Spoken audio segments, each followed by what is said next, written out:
लगा लेंगे आज की इस क्लास के लिए। या कमेंट सेक्शन चैप्टर को अलग मेथड होते हैं, ठीक है। तो प्रस्तुति और उस डेट पे हम लोग पहले हल को समझे कि क्या क्या कहा कि ये जो इस चैप्टर का को लिस्टेड कर प्रैक्टिकल अप्रोच के साथ है प्रस्तुतिकरण या फिर कह लीजिए सारणियन जनरली उसकी लास्ट, ठीक है। समरी बता दीजिए सभी को एक बार ताकि आप लोग का समरी नोट्स भी बिल्कुल तैयार। क्या विशेषता हो सकता है, केवल आप इसको लिस्टेड कर सकते हैं अगर शॉर्ट में, तो आप इसको लिस्टेड कर लेना। अन्यथा जब हम इसका लास्ट लेक्चर लेकर के आएंगे ना, क्योंकि अभी आप लोग देख रहे हो लेक्चर संख्या 3 इस चैप्टर का, तो इसी चैप्टर का जब लास्ट लेक्चर हो रहा होगा तो वहां पर मैं कंप्लीट इस चैप्टर का शॉर्ट नोट्स भी लगा दूंगा, ठीक है, समरी के अंदर में, ताकि आप लोग का समरी नोट्स भी बिल्कुल तैयार हो जाए, ठीक है। मुस्कान, स्तुति, सपना, सनी, सभी को बातें समझ में आ गई मैंने क्या कहा? एक बार बता दीजिए सभी को, एक बार सभी को बता दो। खुशी, राजमन, तान्या, सभी को एक बार बता दो मैंने क्या कहा कि ये जो तीसरा लेक्चर है आपके लिए आंकड़ों का प्रस्तुतिकरण चैप्टर अपना चल रहा है, तो ये चैप्टर आपका बहुत बहुत प्यारा है। बट यहाँ पर मैं कहूँगा स्पेशली ये वाला लेक्चर आपके लिए बहुत बहुत ज़्यादा खास है। क्यों? क्योंकि ये क्वेश्चन सभी से हल नहीं हो पाते, है ना। मैं हालांकि टेक्निक बहुत आसान बताने वाला हूँ आपको, बहुत आसान तरीका लेकर के चलेंगे, बट कोशिश करना कि इसके हर एक मैकेनिज्म को आप समझें, ठीक है, क्योंकि ये बहुत टेक्निकल क्वेश्चन आता है इससे। अब देखिए कल की क्लास में हम लोग डिस्कस कर रहे थे कि सारणियन के कितने सारे प्रकार हैं और एक अच्छी सारणी के क्या गुण होते हैं, ये भी मैंने आपको बताया था। तो सारणियन के प्रकार में से हम लोग देखे बहुत अलग अलग आधार लेकर के, है ना, कि सरल सारणी क्या है, या फिर गुणात्मक के आधार पर बात करें तो उसमें जो है बात किए थे कि एकल गुणी सारणी या फिर केवल सरल सारणी जो है सिंपली बना दिया जाता है। दूसरा बहुगुणी सारणी, जिसके अंदर चर्चा की है कि द्विगुणी भी हो सकता है, त्रिगुणी भी हो सकता है, और 3 से ज़्यादा गुणों को एक साथ में प्रकट किया जाए तो बहुगुणी बोल देते हैं, ऐसी वाली बातें, ठीक है। हम्म बड़े सत्यम क्या होता है, किसको बता रहे हो? खुशी, बड़े सत्यम का मतलब क्या है? अब यहाँ पर देखो, आज हम लोग ये 4 टॉपिक देख रहे हैं, लेकिन चारों टॉपिक मुझे नहीं लगता कि आज कंप्लीटली मैं आपको दे पाऊँ हाँ हाँ, ठीक है, तो आगे डिस्कस कर लिया जाएगा फिर से। बट यहाँ पर समझना ध्यान से कि वृत्त चार्ट को हम लोग पहले कंप्लीट कर लेंगे आज के लेक्चर में, पहले क्लास जो हम लोग इसी का लगाएंगे। उसके बाद आयत चित्र बताएंगे आपको, और फिर दंड आरेख, ये 3 टॉपिक पर हम लोग पहले कमांड करते हैं। फिर देखा जाए कि आज हम लोग तोरण चित्र कर पाते हैं या नहीं, क्योंकि यहाँ पर टॉपिक आपका बड़ा सा आ चुका है दंड आरेख का, ठीक है। तो इस पर थोड़ा सा समय ज़्यादा लग जाएगा और इसी वजह से ये थोड़े से हो सकता है कि ये रह जाए, तो नेक्स्ट लेक्चर में इसको कवर करेंगे, ठीक है। तो 4 टॉपिक हैं, देखते हैं कितना कंप्लीट आज होता है। 3 तो हम लोग कंप्लीट कर लेंगे बहुत आसानी से, चौथा जो है वो थोड़ा सा लॉन्ग पड़ जाएगा तीसरा वाला, इसलिए चौथा जो है रह सकता है। अगर कंप्लीट होता है तो अच्छी बात है आ जाइए पहले आगे। वृत्तीय आरेख के अंदर हम लोग जो डिस्कशन करने वाले हैं, वृत्तीय आरेख ये होता क्या है? वृत्तीय आरेख होता है, इसका मतलब एक पाई डायग्राम या फिर सर्कुलर डायग्राम। पहले नाम कंफर्म कर लीजिए। पाई डायग्राम वही होता है जो कि आप देखते हो इस प्रकार से गोल वाला डायग्राम है, और इसमें आप कह लीजिए कि डेटा पुट किया हुआ है। लेकिन जनरली आप अगर ध्यान से इसको देखोगे तो जहां जहां पर ये आपको वो मिलता है पाई डायग्राम या फिर वित्तीय चित्र इस प्रकार से गोल वाला सर्कल वाला, वहां पर आप देखना जनरली परसेंटेज में डेटा दिया रहता है। किसमें दिया रहता है? परसेंटेज में दिया रहता है। इसके पीछे की कहानी ये है कि ओवरऑल जो ये गोल चक्कर पूरा लगा हुआ है इसको हम 100% मान लेते हैं, और 100% में से ही फिर हम डिवाइड इसको करते हैं उसके एंगल के बेस पर। जैसे कि एक एग्जांपल देते हैं आपको, मान लो कि यहां पर हमें कोई चीज बहुत कम दिखाना है, तो कितना दिखाना है? मान लो कि यहां पर सबसे कम, जैसे गवर्नमेंट ने कुछ दिखाया है, ये गवर्नमेंट के बजट वाले से लिया हमने पिक्चर, तो 2025-26 का ये बजट है मान लो, और इसमें एक छोटा सा अमाउंट दिखाना, मात्र एक, तो एक के लिए देख रहे हो यहाँ पर अलग से एक पिक्चर यहाँ पर कट किया हुआ है और उसका कलर भी अलग रख दिया है थोड़ा सा। तो इसी को यहाँ पर बता रहा है कि नॉन डेप्ट कैपिटल है जो कि 1% है। अब ये क्या होता है इसको आपको नहीं समझना है आपको ये समझना है कि यहाँ पर जो डायग्राम में दिखाया हुआ ये वाला भाग है, ये कितना दिखाया हुआ है, ये वाला पूरा कलर, ठीक है। तो इस वाले पूरे के पूरे क्षेत्र को यहाँ पर अलग कलर से रंग दिया हुआ है, ब्लू कलर से, जो थोड़ा थोड़ा उसकी बात कर रहे हैं हम लोग। तो ये 1% को दिखा रहा है या फिर 1 पैसे को दिखा रहा है। तो यहाँ पर जो सबसे बड़ा वाला आकार है वो आप देखोगे ये वाला आकार दिया हुआ है, सबसे बड़ा वाला आकार, जैसे पिज्जा होता है, पिज्जा को कट किया जाता है तो ऐसे ही दिखते हैं। फिर यहाँ पर ऐसे जो दूसरा कट दिख रहा है यहाँ पर ये वाला पूरा, तो इस तरीके का ही क्यों बना, या फिर इसका एंगल जो है वो किस हिसाब से डिसाइड किया हो गया होगा, ये सब सारी बातें आज की क्लास में आपको सीखना है। ठीक है, इन सारी बातों को आज की क्लास में सीखना है। सर मेरे 2 क्लास मुझे समझ में नहीं आया था कुछ, ओके, तो हम लोग डाउट सेशन जब करेंगे सहमा, तो आप बता देना कितने सारे बाद में अपने अनुसार देख सकते हो। ठीक है, जब भी आपको लगे कि सर इस टॉपिक में दिक्कत हो रहा है, तो बाद में दोबारा से उस टॉपिक को दोहरा करके देख सकते हो, रिकॉर्डेड आपके पास अवेलेबल रहता है। और फिर भी अगर डाउट आता है तो डाउट सेशन जब हम लोग लगाएंगे तो उस समय सारे डाउट पूछ लेना आप लोग। ठीक है, चलिए, तो यहां पर आ चुके हम लोग कि वित्तीय आरेख वह चित्र होता है जिसमें कि एक वृत्त को यानी कि एक सर्कुलर डायग्राम को हम ऐसे समझ रहे हैं कि कई सारे भागों में बांट करके आंकड़ों को अलग अलग तरीके से प्रतिशत के रूप में दिखाया जाएगा, या फिर सापेक्ष मूल्य को यहां पर दिखलाया जाता है। अब ये होते क्या है, आगे एक टेबल ले लेते हैं पहले, उसके हिसाब से काम करेंगे हम लोग, तब जल्दी समझ में आएगा आपको।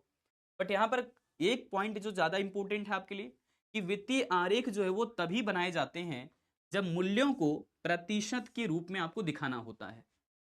जब कोई भी डेटा अगर आप परसेंटेज के तौर पर दिखाना चाहते हैं, तो परसेंटेज के तौर पर दिखाने के लिए ही हम लोग वृत्त चित्र का प्रयोग करते हैं या फिर पाई डायग्राम का इस्तेमाल करते हैं। तो सबसे पहले एक बार जो है चैट में सभी को लिख दो कि अगर कोई बात प्रतिशत में दिखाया जाता है तभी हम वहां पर डायग्राम का प्रयोग करते हैं। तो बस चित्र में ये लिखना है परसेंटेज, है ना, रहेगा, तभी आप जो है यहाँ पर टेबल इस प्रकार का नहीं बनाते हैं, बल्कि सीधा सीधा आप जो ये वाला डायग्राम देख रहे हैं। तो मैं कहूंगा कि ये प्रतिशत के रूप में दिखाना हो तभी इस वाले डायग्राम को बनाना पड़ता है। परसेंटेज के रूप में दिखाना हो, मैं दोबारा से दोहरा रहा हूं, प्रतिशत के रूप में दर्शाना हो तभी आप डायग्राम इस प्रकार का बनाते हैं। कोई भी डेटा परसेंटेज के तौर पर दिखाना हो तभी आप प्रतिशत के रूप में यहाँ पर ये वाला डायग्राम दिखाते हैं। क्लियर है बातें सभी को? क्लियर बातें सभी को? तो ये कौन सा डायग्राम है, सर्कुलर डायग्राम या फिर पाई डायग्राम। किसी भी बात को अगर जो है मान लो डेटा है, कोई भी आंकड़ा है और उस आंकड़े को प्रतिशत में दिखाना हो तभी डायग्राम का इस्तेमाल करेंगे। ये मैंने रिपीट किया क्योंकि ऑब्जेक्टिव में आते हैं आपके। नेक्स्ट देखो, कह रहे कि यह चित्र जो है निरपेक्ष मूल्य को प्रकट नहीं करता है। निरपेक्ष मूल्य को हम लोग बोलते हैं अंग्रेजी में एब्सोल्यूट वैल्यू। एब्सोल्यूट वैल्यू जैसे 10, 20, 50 कुछ भी हो सकता है, तो उसको बोला जाता है एब्सोल्यूट वैल्यू, यानी कि निरपेक्ष मूल्य। एब्सोल्यूट वैल्यू क्या है? Absolute value. ये एब्सोल्यूट क्यों बोला गया है बात करेंगे आगे, देखना। जैसे एक टेबल के माध्यम से समझते हैं इस चीज को। पहले एक टेबल लेते हैं फिर बाकी बातें बताएंगे आपको। इसमें देखिए एक टेबल हमें दिया हुआ है, मान लो डेटा दिया हुआ है सर मेरा क्लास मिस हो चुका है, मेरा तो मैं क्लास तुम्हारे पास है सहमा, ओ हो, इसी वजह से तुम्हें दिक्कत आ रही है। अगर कोई क्लास जो है मान लो अभी जैसे लाइव क्लासेस ये हो रही है ना, रिकॉर्ड होकर के आपकी इंग्लिश है ना, ठीक है। तो देखो यहाँ पर सब्जेक्ट दिया हुआ है, इकोनॉमिक्स है, मैथमेटिक्स है, अकाउंटेंसी है, अंग्रेजी है, इंग्लिश है ना। इस टाइप के जो है सारे पेपर आपके पास हैं। ये सब्जेक्ट दे दिया है। अब मान लो कि एक टेस्ट हुआ और उस टेस्ट में एक बच्चे ने, सभी बच्चों की बात नहीं कर रहे हैं, एक बच्चे ने यहां पर अंक प्राप्त किया हुआ है 90, किसमें? इकोनॉमिक्स के अंदर। तो इसको परसेंटेज में पहले कन्वर्ट करेंगे। अगर मान लो कि हमें यहां पर जानना है गणित के बारे में, अंक दिया हुआ है तो 80 दिया हुआ है, लेखा शास्त्र में 70 अंक दिया हुआ है, अंग्रेजी में 60 नंबर दिया हुआ है। तो टोटल यहां पर हम अगर कर रहे हैं तो टोटल हमारे पास अंक कितना आया है? 300 आया है। अंक कितना आया है? 300 आया है। जल्दी से एक बार बता देंगे, जल्दी से। निरपेक्ष मूल्य किसे कहते हैं सर? बताएंगे? अभी नहीं बताएंगे। जब कोई भी एक वैल्यू लिखना होता है ना, जैसे तुम्हारी आमदनी कितनी है, मान लो किसी ने कहा 50,000 रुपए, तो 50,000 क्या है? एक एब्सोल्यूट टर्म है। अगर मैं दो व्यक्तियों की आमदनी पूछूंगी कि आपकी आमदनी कितना है, एक ने कहा 50,000 और दूसरे ने कहा 80,000, तो दोनों यहाँ पर क्या है? आमदनी ही है, लेकिन दोनों से एक दूसरे का तुलना आसानी से हो सकता है, तो वो सापेक्ष मूल्य बन गया। तो जहां तुलना हो सकता है आसानी से दोनों में, वो उसको बोलते हैं सापेक्ष मूल्य। और जब किसी में तुलना नहीं हो पा रहा है तो उसको बोलते हैं निरपेक्ष मूल्य। जैसे हमने तुम्हारा नंबर पूछा, तुम्हारे 10th में कितने नंबर थे, केवल तुम बताओ, बाकी को नहीं। तो तुम कहोगे सर मेरे ना एक सब्जेक्ट में 100 में से 90 अंक थे, तो ये है एब्सोल्यूट टर्म। समझ आ गया? ये क्या है? एब्सोल्यूट टर्म है कि तुमने एक सब्जेक्ट के बारे में मुझे जानकारी दे दिया। लेकिन अगर तुम्हारा एक सब्जेक्ट में 90 अंक आया है तो दूसरे सब्जेक्ट में बताओ कितना नंबर आया है। तो दूसरे में कहोगे सर 80-85 नंबर आए हैं, तो लो 85 नंबर तुम्हारे। तो अब दोनों सब्जेक्ट के बीच में कंपैरिजन हम कर सकते हैं? हाँ कर सकते हैं। ये है सापेक्ष मूल्य। तो जब हम तुलना कर सकते हैं तो आ गया सापेक्ष मूल्य। जब हम तुलना नहीं कर सकते दूसरे के साथ में तो वो होता है निरपेक्ष मूल्य। अब क्लियर है? अब क्लियर है या नहीं? जल्दी से बताइए अब क्लियर है या नहीं?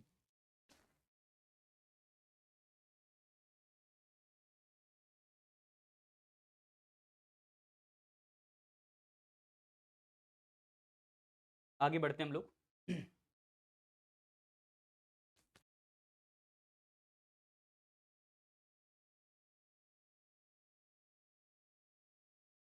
आज मैथ्स का क्लास, चलिए आ जाइए। अब यहाँ पर हमें जानना है परसेंटेज के तौर पर, तो परसेंटेज आप कैसे कैलकुलेट करोगे ये देख लीजिए जरा।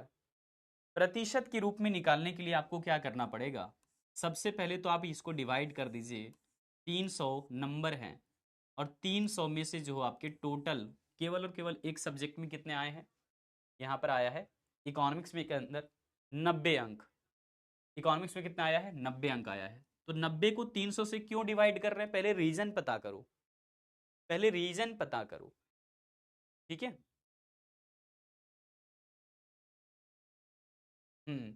तो पहले रीजन पता करो क्यों यहां पर डिवाइड कर रहे हैं हम लोग 300 से। इसलिए क्योंकि टोटल में हमारा जो क्वेल इकोनॉमिक्स में कितना है? 90% है, सॉरी 90 अंक है, परसेंट नहीं।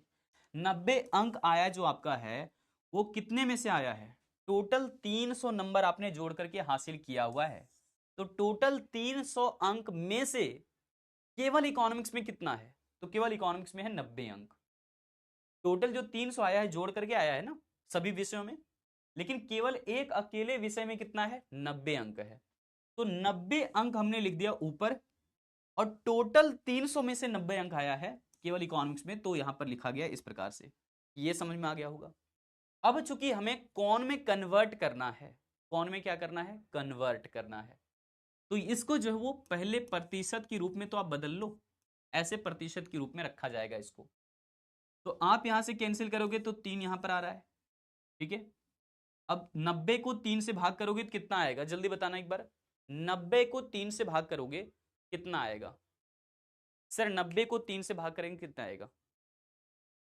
परसेंटेज में कितना आएगा? सभी को बताओ, सभी को ही बताओ, क्योंकि ये वाला टेबल सीखने से काम चलेगा, देखने से केवल काम नहीं चलने वाला है। मेरे साथ साथ में आप लोग काम करोगे तब समझ में आएगा।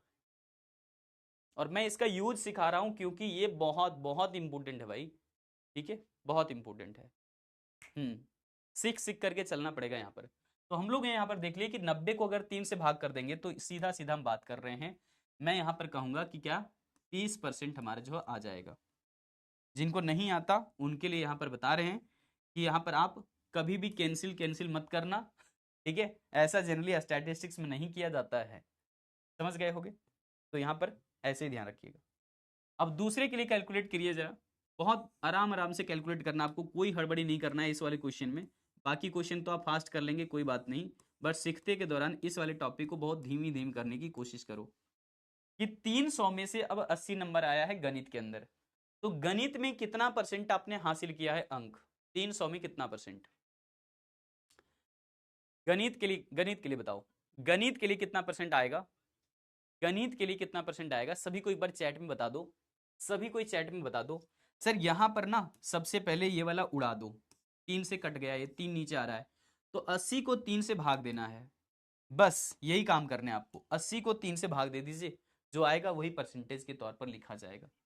जल्दी से सभी को एक बार चैट में बताओ। 26.6 आएगा। बहुत बढ़िया बहुत बढ़िया। 2.6 कौन बता रहे हैं? नहीं नहीं नहीं, 26.6 आएगा, ठीक है। तो यहां पर यह बात बिल्कुल सही है, आप इसको नोट कर लीजिए, ठीक है।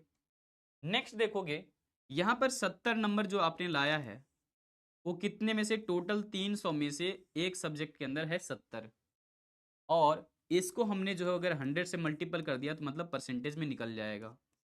अब ये कितना होगा, इसको भी वैसे ही उड़ा दो, 3 से कैंसिल हो गया।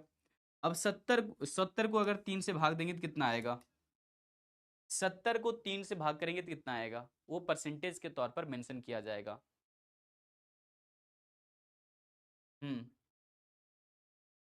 70 को 3 से भाग कीजिए, हाँ 23 के आसपास आएगा, बिल्कुल सही बिल्कुल सही। कुछ बच्चे 39 बता रहे भाई।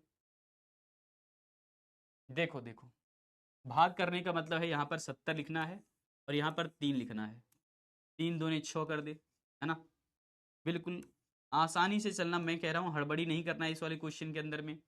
यहाँ पर देखोगे सीधा सीधा देखने में नहीं लग रहा है ना, तो 23 दशमलव यहाँ पर कितना आ चुका है, 3 आ चुका है।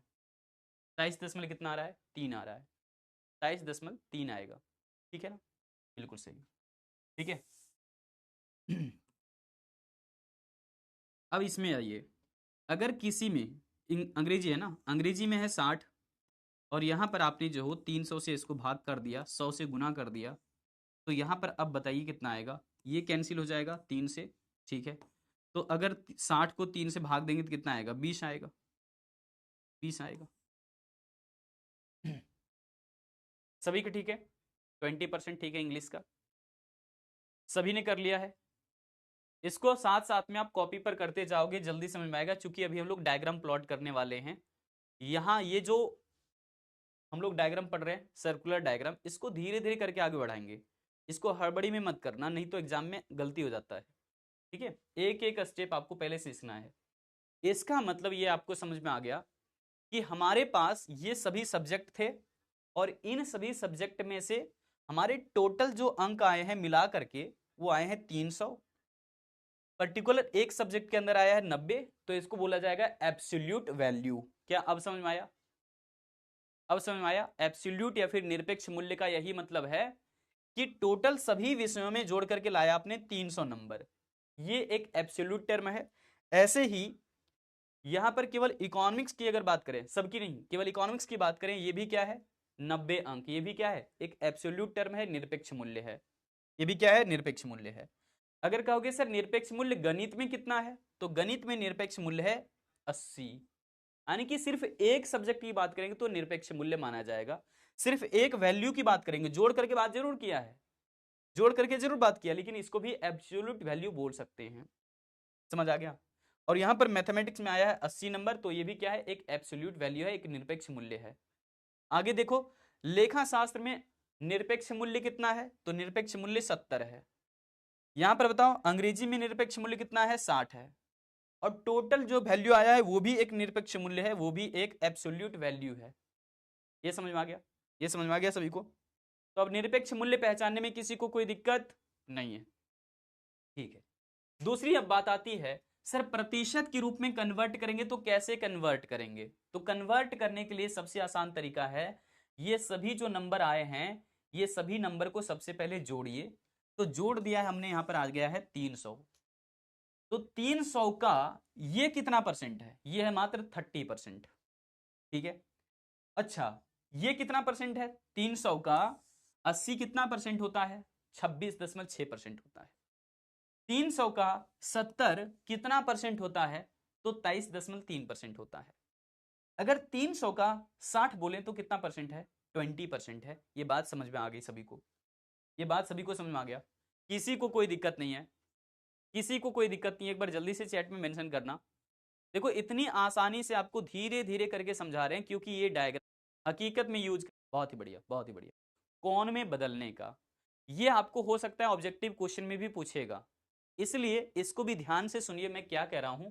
परसेंटेज के बाद कौन में बदला जा सकता है, कौन मतलब, कौन का मतलब है एंगल। जैसे कि एक बताइए मुझे, सबसे पहले जवाब दीजिए, एक हम कोई अगर वृत्त बनाए हैं, ये वाला सर्कुलर डायग्राम है, तो इस डायग्राम को अगर हम यहां पर बता रहे हैं, तो ये पूरा पूरा जो हमारा कौन बना हुआ होगा सेंटर पर, वो कितने डिग्री का कौन बना होगा, एकदम बिल्कुल केंद्र बिंदु की बात कर रहे हैं, ना आगे की ना पीछे की, सीधा सीधा इसको बोलो सेंटर बिंदु, सेंटर पॉइंट, या फिर बोलो केंद्र बिंदु।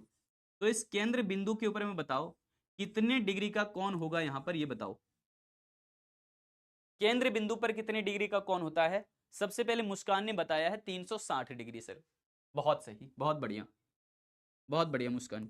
360 डिग्री का कोण होता है केंद्र बिंदु के ऊपर में।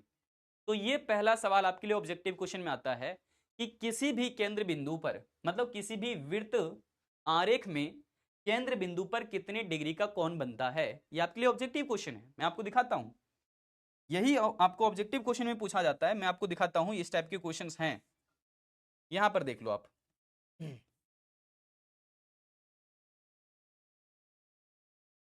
यहां पर ये वाला सवाल में मैं आपको दिखा देता हूं। हाँ, मिल गया। ये वाला देखो, ये वाला देखो, कह रहा है कि वृत्त आरेख के केंद्र पर कुल कोण होता है। तो वृत्त आरेख मतलब पाई डायग्राम या फिर सर्कुलर डायग्राम के केंद्र बिंदु पर कितने डिग्री का कोण होता है। यहां पर मेंशन किया हुआ है 4 ऑप्शन, बताइए सही सही जवाब क्या है। ओके, मुस्कान, साक्षी, सपना, सालोनी, स्तुति, अभिषेक, विशाल, सभी ने बता दिया ऑप्शन डी होगा। ऑप्शन क्या होगा? डी होगा सही सही जवाब। ऑप्शन क्या होगा? डी होगा सही सही जवाब होगा ऑप्शन डी। Option D. तो ऑप्शन डी अगर हमारा सही जवाब है तो ये क्वेश्चन आपसे पूछा जाता है। और अभी भी देखो, ये परसेंटेज में अगर मैं यहाँ पर देख रहा हूँ तो कुछ बच्चों को अभी भी ये क्लियर नहीं हो पाया लगता है। वो ए भी लगा रहे हैं, बी टिक लगा रहे हैं, डी टिक लगा रहे हैं, कुछ भी। अब मैंने इतनी बार रिपीट करके बताया है कि केंद्र बिंदु पर 360 डिग्री का कोण बन रहा है, यानी कि पूरा, अगर ये पूरा चक्कर बन रहा है तो किसके हिसाब से बन रहा होगा? सेंटर पॉइंट के हिसाब से। यहाँ पर बिंदु रखते हैं ना, और ऐसे फिर हम लोग घुमाते रहते हैं। ये देखो, इस प्रकार से घुमा देते हैं, है ना? समझ गए होगे मैं क्या कह रहा हूँ। तो यहाँ पर सेंटर पॉइंट ऐसे रख करके घुमा देते हैं ना, बनाए कभी? तो ये जो डिग्री बना, ये जो कोण बना है, ये कोण कैसे बना है? सॉरी, ये जो बिंदु है वो केंद्र बिंदु है। केंद्र बिंदु पर ये जो है सर्कल बनता है पूरा ऐसे। तो केंद्र बिंदु पर कितने डिग्री का कोण है? टोटल 360 डिग्री का कोण है। ये क्वेश्चन आता है, एग्जाम में आता है, ठीक है। तो अब उसी के हिसाब से हमें यहाँ पर रिलेटिव वैल्यूज को समझना होगा। अब रिलेटिव वैल्यूज निकालेंगे, एब्सोल्यूट वैल्यूज तो आपने समझ लिया है। ध्यान से देखोगे तो कोण निकालने के तरीके क्या है, टेक्निक क्या है? इसका टेक्निक एक ही है कि जो परसेंटेज में वैल्यू आया है, परसेंटेज में वैल्यू आया है, ये आप उसको ऊपर ही रहने दीजिए, 30 हो गया है। और इसको 100% जो है वो मान लीजिए। अरे भैया 100% था, तभी तो ये 30% निकला है, तभी ये तो यहां पर बोल सकते हैं 26.6% है। मतलब मेरा कहने का मतलब है कि ये सभी परसेंटेज को आप जोड़ोगे तो 100% से ज्यादा नहीं आना चाहिए। अब समझ में आया? इन सभी वैल्यूज को आप जोड़ोगे तो 100% से ज्यादा नहीं आना चाहिए। हालांकि कोई कोई बातें यहाँ पर डॉट में पॉइंट के बाद आते रहता है, तो इसलिए लगभग लगभग 99 के आसपास आएगा। बट ध्यान रखना, ये सभी वैल्यूज को आप जोड़ते हैं तो 100% से ज्यादा जोड़ने पर नहीं आना चाहिए। अगर ये 100% से ज्यादा आ रहा है, इसका मतलब आपका ये वैल्यूज गलत निकला हुआ है। समझ आ गया? तो 100 में से ही, यानी कि 100% में से ही तो 30% ये आया था इकोनॉमिक्स में नंबर। 30% परसेंट में 30% आया था। 100% में से ही 30% नंबर किस में आया था? इकोनॉमिक्स में आया था। समझ गए? तो 30 हमने रख दिया, परसेंटेज वाला जो वैल्यू आया था वो ऊपर रख दिया। और जो 100 रखा है वो क्यों रखा है सर? इसलिए रखा है क्योंकि 100% में से ही 30% आया है इकोनॉमिक्स के अंदर नंबर। इतनी सी बात सभी को क्लियर है? 100% में से ही 30% जो अंक आया है वो इकोनॉमिक्स के अंदर आया है। क्लियर है? तो अगर ये केंद्र बिंदु पर 360 डिग्री का कोण होता है तो आप इसे वृत्त वाला वही कोण से गुना कर दो, 360 डिग्री का एंगल। अब जो फाइनली आपका वैल्यू कट छट करके निकलेगा वो डिग्री में निकलेगा, क्योंकि हमने डिग्री यहां पर 360 से मेंशन किया है। हालांकि मैं आपको बता दूं, यहां पर बार बार डिग्री मेंशन नहीं किया जाता है गुना करते समय, तो सिर्फ आप 360 रखना, ठीक है। और आप इसको बता सकते हो कि जो फाइनली हमारा आंसर निकलेगा वो यहां पर जो भी निकलेगा आंसर वो डिग्री में ही निकलेगा। क्या ये वाली बात समझ में आया? क्या ये वाली बात समझ में आया सभी को? ये वाली बात सभी को समझ में आया? पायल, राज, खुशी, विशाल, सभी को एक बार बताओ,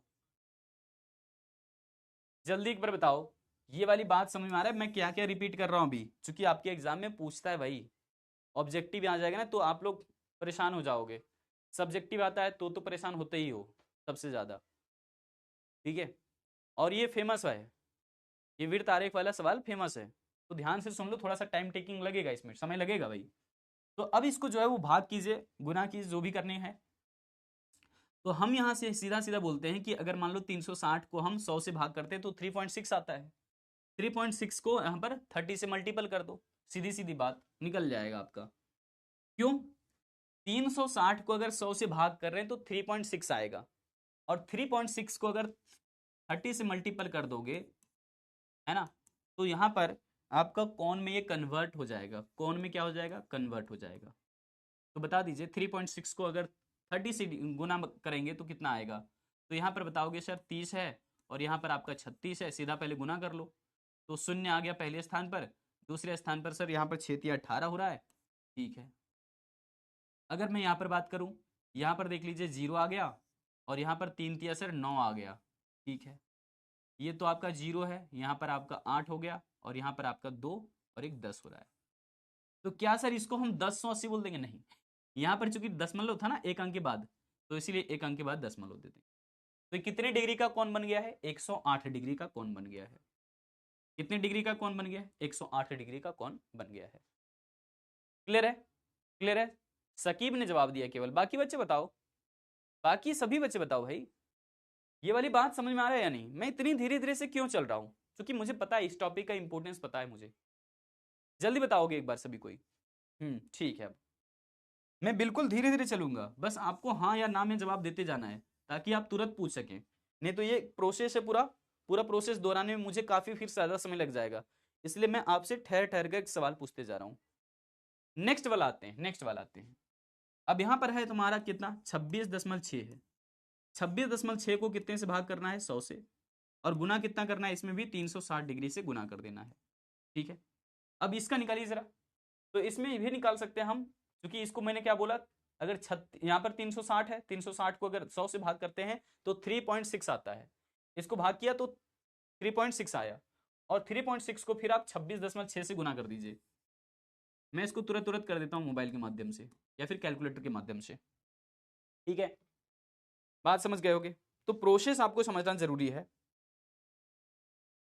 हाँ, इसको मल्टीपल कीजिए जरा, कितना आ रहा है? 26 हमारा है 6, इसको मल्टीपल किया जाएगा 3.6 से, तो आ रहा है 95 डिग्री का कोण लगभग लगभग बनेगा, मतलब कि 95.76 डिग्री का कोण बन गया। यहाँ पर कितना आ जाएगा? 95.76 डिग्री का कोण बन जाएगा। सभी को क्लियर है ये बातें? ठीक है, बहुत अच्छी बात है। आगे आइए, अब यहाँ पर आ चुका है हमारा, मान लो 23.3, इसको कितने से भाग करेंगे? इसको भी भाग करेंगे 100 से, और गुना कितने से करेंगे? 360 से। जो भी आएगा यहाँ पर वैल्यू माना जाएगा, मतलब 3 पॉइंट हमारा 6 है, इसको भाग किए तो, और फिर हमारे यहाँ पर है 23.3, 23.3 है, मतलब पूरा पूरा एंगल आ जाएगा 83.88 आ जाएगा, ठीक है ना। नेक्स्ट देखिए, अब यहाँ पर आते हैं, ये हमारा वैल्यू है टोटल 20, और 20 को भागा देना है कितने से? 100 से, ठीक है, और मल्टीपल कितना करना है? वही 360 डिग्री यहाँ पर भी गुना कर देना है। तो आप बताइए 3.6 यहाँ पर आ चुका है, तो 3.6 को मल्टीपल कितने से करना है? मल्टीपल करना है 2 से, तो यहाँ पर 36 गुना 72 वैसे भी देखने को लग रहा है मुझे, तो 72 डिग्री का ये कौन बन जाएगा आपका? कितने डिग्री का कौन बनेगा? 72 डिग्री का, यानी कि 72 डिग्री का कौन बन गया। सभी को क्लियर है यहाँ तक? एक बार बता देना। बहुत ही बढ़िया। अमित, शनि, खुशी 316 क्या बता रहे? 216 क्या बता रहे हैं आप? बाकी सभी बच्चों का सही है, सपना सही है, खुशी सही है, ठीक है, सभी को समझ में आ गया। तो अब जो है हमारा काम ये हो चुका है, कैसे कैसे कैसे देखना, प्रोसेस प्रोसेस। सर प्रोसेस आपने कैसे अपनाया, पता कैसे चलेगा? सर हम भूल जाएंगे तब क्या होगा? तो फिर से क्या वीडियो देखनी पड़ेगी? अरे नहीं, देखो यहाँ पर प्रोसेस लिख दिया है आपके लिए कि इसके स्टेप्स कुछ होते हैं, कुछ चरण होते हैं। कैसे कैसे मैंने काम किया है? सबसे पहले किसी श्रृंखला के निरपेक्ष मूल्यों, जैसे कि इकोनॉमिक्स में कुछ नंबर आया था 90, अकाउंटेंसी में कुछ नंबर आया था, मैथ्स में कुछ नंबर आया था, इंग्लिश में कुछ नंबर आया था, तो सभी जो नंबर्स दिए हुए थे वही था एब्सोल्यूट वैल्यूज। तो उसी को बोलते हैं कि सबसे पहले किसी श्रृंखला के निरपेक्ष मूल्यों को किस में कन्वर्ट करते हैं? प्रतिशत के रूप में कन्वर्ट करते हैं। पहला स्टेप क्लियर है सभी का? पहले स्टेप में किसी को कोई दिक्कत नहीं है। दूसरा हम लोग क्या करेंगे कि प्रतिशत को कोण में बदला जाएगा, डिग्री में बदला जाएगा। और प्रतिशत को कोण में बदलने के लिए हम लोग क्या अपनाते हैं फॉर्मूला, मैं यहां पर आपके लिए नोट कर देना चाहूंगा। देखो, अगर मैं यहां पर नोट कर दूं तो आपको शायद ज्यादा लंबे समय तक याद रहेगा। कह रहे हैं कि प्रतिशत से, इसको नोट कर लेना, प्रतिशत से कोण में कैसे बदला जाएगा, है ना? प्रतिशत से कोण में कैसे, प्रतिशत से कोण में कैसे बदला जाएगा, बदला जाएगा। क्या है इसका सही जवाब बताओ? इसका सही जवाब है, ऊपर में आप क्या लिखोगे? प्रतिशत मूल्य। क्या लिखोगे ऊपर में? प्रतिशत वैल्यू। जैसे कि इकोनॉमिक्स में आया था 30%, है ना? और इसको डिवाइड कितने से करना है? 100 से भाग कर देना है। कितने से भाग करना है? 100 से। और गुना कितना करना है? 360 डिग्री से गुना कर देना है। ठीक है, तो 360 से जैसे आप गुना करोगे तो इसका फाइनल वैल्यू आपका जो हो यहां पर आ चुका होगा। ठीक है, यही है एंगल, यही है क्या निकालने का? कोण निकालने का। यही निकल जाएगा कोण। सर डाउट डाउट डाउट, ठीक है, देख लेते हैं तुम्हारे डाउट में क्या है। रिलेवेंट होंगे तो जवाब तुरंत मिल जाएगा। सर कल क्लास है या नहीं? कल क्लास नहीं है सपना, कल की क्लास नहीं है।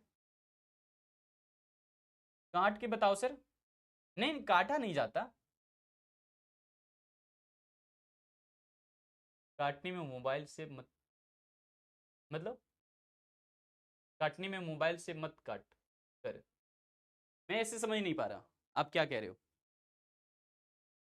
ठीक है, तो आप ये से जो है वो प्रक्रिया को समझ पा रहे हो या नहीं? क्लियर हो गया है? Thank you thank you. कहना दोबारा से मेंशन करो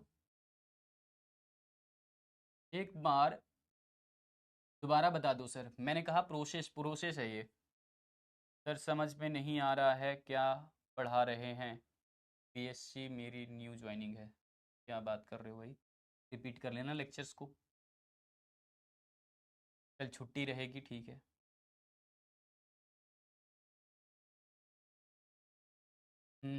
अभी वहां तक हो सकता है तुम्हारे, है ना, टीचर्स नहीं पहुंचे या फिर वहां तक तुम्हारा लेक्चर ये हमारा नहीं गया है, तो अलग अलग होगी। बट यहाँ पर मैं क्या बता रहा हूँ आपको कि परसेंटेज से आप कौन में कैसे चीज़ों को कन्वर्ट करोगे। तो हमने पूरा पूरा प्रोसेस बताया कि जो परसेंटेज वैल्यू निकलेगा उससे डिवाइड करना है 100, क्योंकि 100 में से जितना परसेंट आया होगा तुम्हारा नंबर। जैसे मैथमेटिक्स में मान लो तुम्हारे कितने आए हैं? 80 नंबर आए हैं। 100 में से तुम्हारे कितने नंबर आए हैं? मैथमेटिक्स में 80 नंबर आए हैं। तो इसको कौन में कन्वर्ट करना है तो क्या करते हैं हम लोग? केवल 360 से गुना कर देते हैं। हो गया, जो फाइनल वैल्यू आएगा वो एंगल में आएगा। समझ आया? तो 100 में से तुम्हारे मैथमेटिक्स में कितने नंबर आए? 80, और 360 से गुना कर दोगे तो कौन में आ जाएगा। ये बातें समझ आ रहा? तो वही बातें मैंने यहां पर आपको बताया कि प्रतिशत मूल्य लिखो और प्रतिशत मूल्य को 100 से भाग कर दो और 360 गुना कर दो, कौन में कन्वर्ट हो जाएगा। तो तुमसे सवाल यही पूछा जाएगा ऑब्जेक्टिव क्वेश्चन में। तुमसे सवाल यही पूछा जाएगा कि कौन में बदलने के लिए कौन सा सूत्र प्रयोग करते हैं, तो बता देना प्रतिशत मूल्य बटे 100 इंटू 360। प्रतिशत मूल्य बटे 100 इंटू 360, बस समझ आ गया? ठीक है, अब जो है वो फाइनली हम लोग डी स्केल का प्रयोग करेंगे। डी स्केल आपको पता है डी स्केल कैसा होता है? इस टाइप का होता है डी स्केल, आपके पास होगा। ठीक है, आपके पास होगा डी स्केल, तो हाफ वाला जिसको चांद बोल देते हो आप लोग, है ना। इस पर देखना मेजरमेंट किया रहता है, डिग्री वगैरह मेजरमेंट इस प्रकार से किए रहते हैं। सारे पॉइंट बार बार वहीं जाएंगे। ये देखो, ये सारी रेखाएं, सारी लाइन बार बार वहीं जाएंगे। आपके पास इस प्रकार का जो स्केल है उसी का नाम क्या है? डी स्केल नाम है उसका। उसका नाम क्या है? डी स्केल नाम है। ठीक है, तो ये डी स्केल को हम लोग देखेंगे।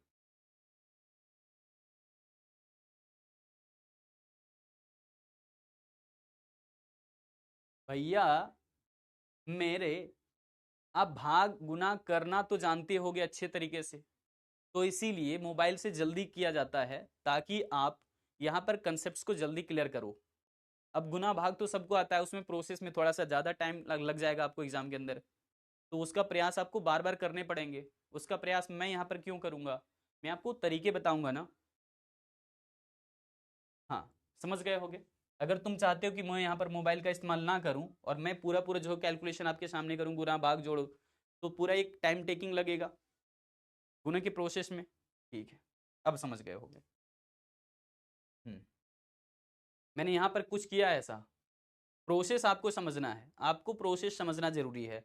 मैं यहाँ पर हर एक चीज़ को अगर वैसे कैलकुलेशन करना चाहूँ तो हो सकता है किसी में ज़्यादा समय लगेगा, किसी में कम समय लगेगा। ठीक है, तो उद्देश्य यहाँ पर क्या है, आपको टेक्निक समझाना, प्रोसेस समझाना कि कैसे मैंने क्या किया है नहीं किया है। बाकी आपको गुना भाग आता है अच्छे से तो आप कर लोगे, आपको कोई दिक्कत नहीं होगी, है ना। कहा ना, समझ गए या नहीं। हमने कहाँ कहाँ पर कैसे किया है, इन दोनों को कैंसिल किया है तो 3 से यहाँ पर आया है ना, और 3 यहाँ पर आया तो 90 को 3 से भाग किया 30 आया। तो ठीक है, जैसे आपको प्रोसेस समझ में आ गया, वैसे ही तो बाकी प्रोसेस मैंने इधर किए थे, यहाँ पर भी तो किया था कि इसको इसको डिवाइड किया, डिवाइड करने के बाद इससे मल्टीपल कर दिया और वही वैल्यू यहाँ पर आया है। तो प्रोसेस आपको समझना है भाई। हम्म, एक एक करके बताते रहे तुम्हें। वाओ, क्या बात कर रहे हो, है ना, अच्छी बात है। देखिए, अब हम लोग इसको एंगल में कन्वर्ट कर दिए हैं, बट ये कैसे कैसे कैसे करके पुट होगा, ध्यान से देखिएगा। हमारे पास जो एंगल आए हैं वो 108, 95.76 डिग्री है, 83.88 डिग्री है और 72 डिग्री है ना। अब ये टोटल जोड़ोगे ना, टोटल, तो ये जो है 360 ही आना चाहिए, 360 आना चाहिए या फिर आसपास में आना चाहिए। आसपास में क्यों कह रहे हैं, क्योंकि दशमलव की बात चूंकि इधर आते रहता है वैल्यूज कुछ ना कुछ, इसीलिए कहीं ना कहीं ये 360 के आसपास में आएगा। 360 से ज्यादा नहीं आना चाहिए ये, क्योंकि एंगल है और एंगल हमें जो है कितने पर मेंशन किया हमने, हमेशा 360 पर, क्योंकि एक वृत्त के केंद्र बिंदु पर 360 डिग्री का मान होता है। ठीक है, तो इसको अब जो है वो हम लोग पुट कैसे करेंगे, वैल्यूज सारा पुट कैसे होगा। तो सबसे पहले एक हम लोग को यहाँ पर इस प्रकार का सर्कल बनाना पड़ेगा, थोड़ा सा छोटा कर लेते हैं। देखिए, हम लोग यहाँ पर पूरा एक सर्कल बना चुके हैं। अब इस वाले सर्कल में आपको पूरा पूरा बात लिखना होगा। कैसे कैसे जानोगे, हम अंदाज की बेसिस पर यहाँ पर ले रहे हैं पॉइंट ऑफ ओरिजिन, बट आप लोग अगर चाप से करोगे तो ज़्यादा बढ़िया वो चीज़ रहेगा, है ना। तो चाप का प्रयोग आप लोग करना जानते हो, पेंसिल जिसमें डाला जाता है प्रकाल वगैरह का यूज करके सर्कल बना लेना। अब सर्कल बनाने के बाद हम लोग आगे क्या करते हैं मैं आपको दिखाता हूँ एक एक करके चीज़ें। अगर ये टेक्निकली यहाँ से पॉसिबल है तो मैं दिखाऊंगा आपको। जैसे कि मैं लेकर के चलूंगा,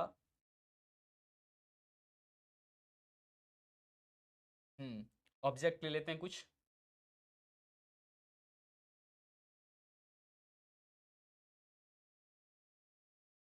मैं आपको दिखाना चाहूंगा एक एक करके, अगर इफ पॉसिबल, अगर यहाँ पर संभव है तो।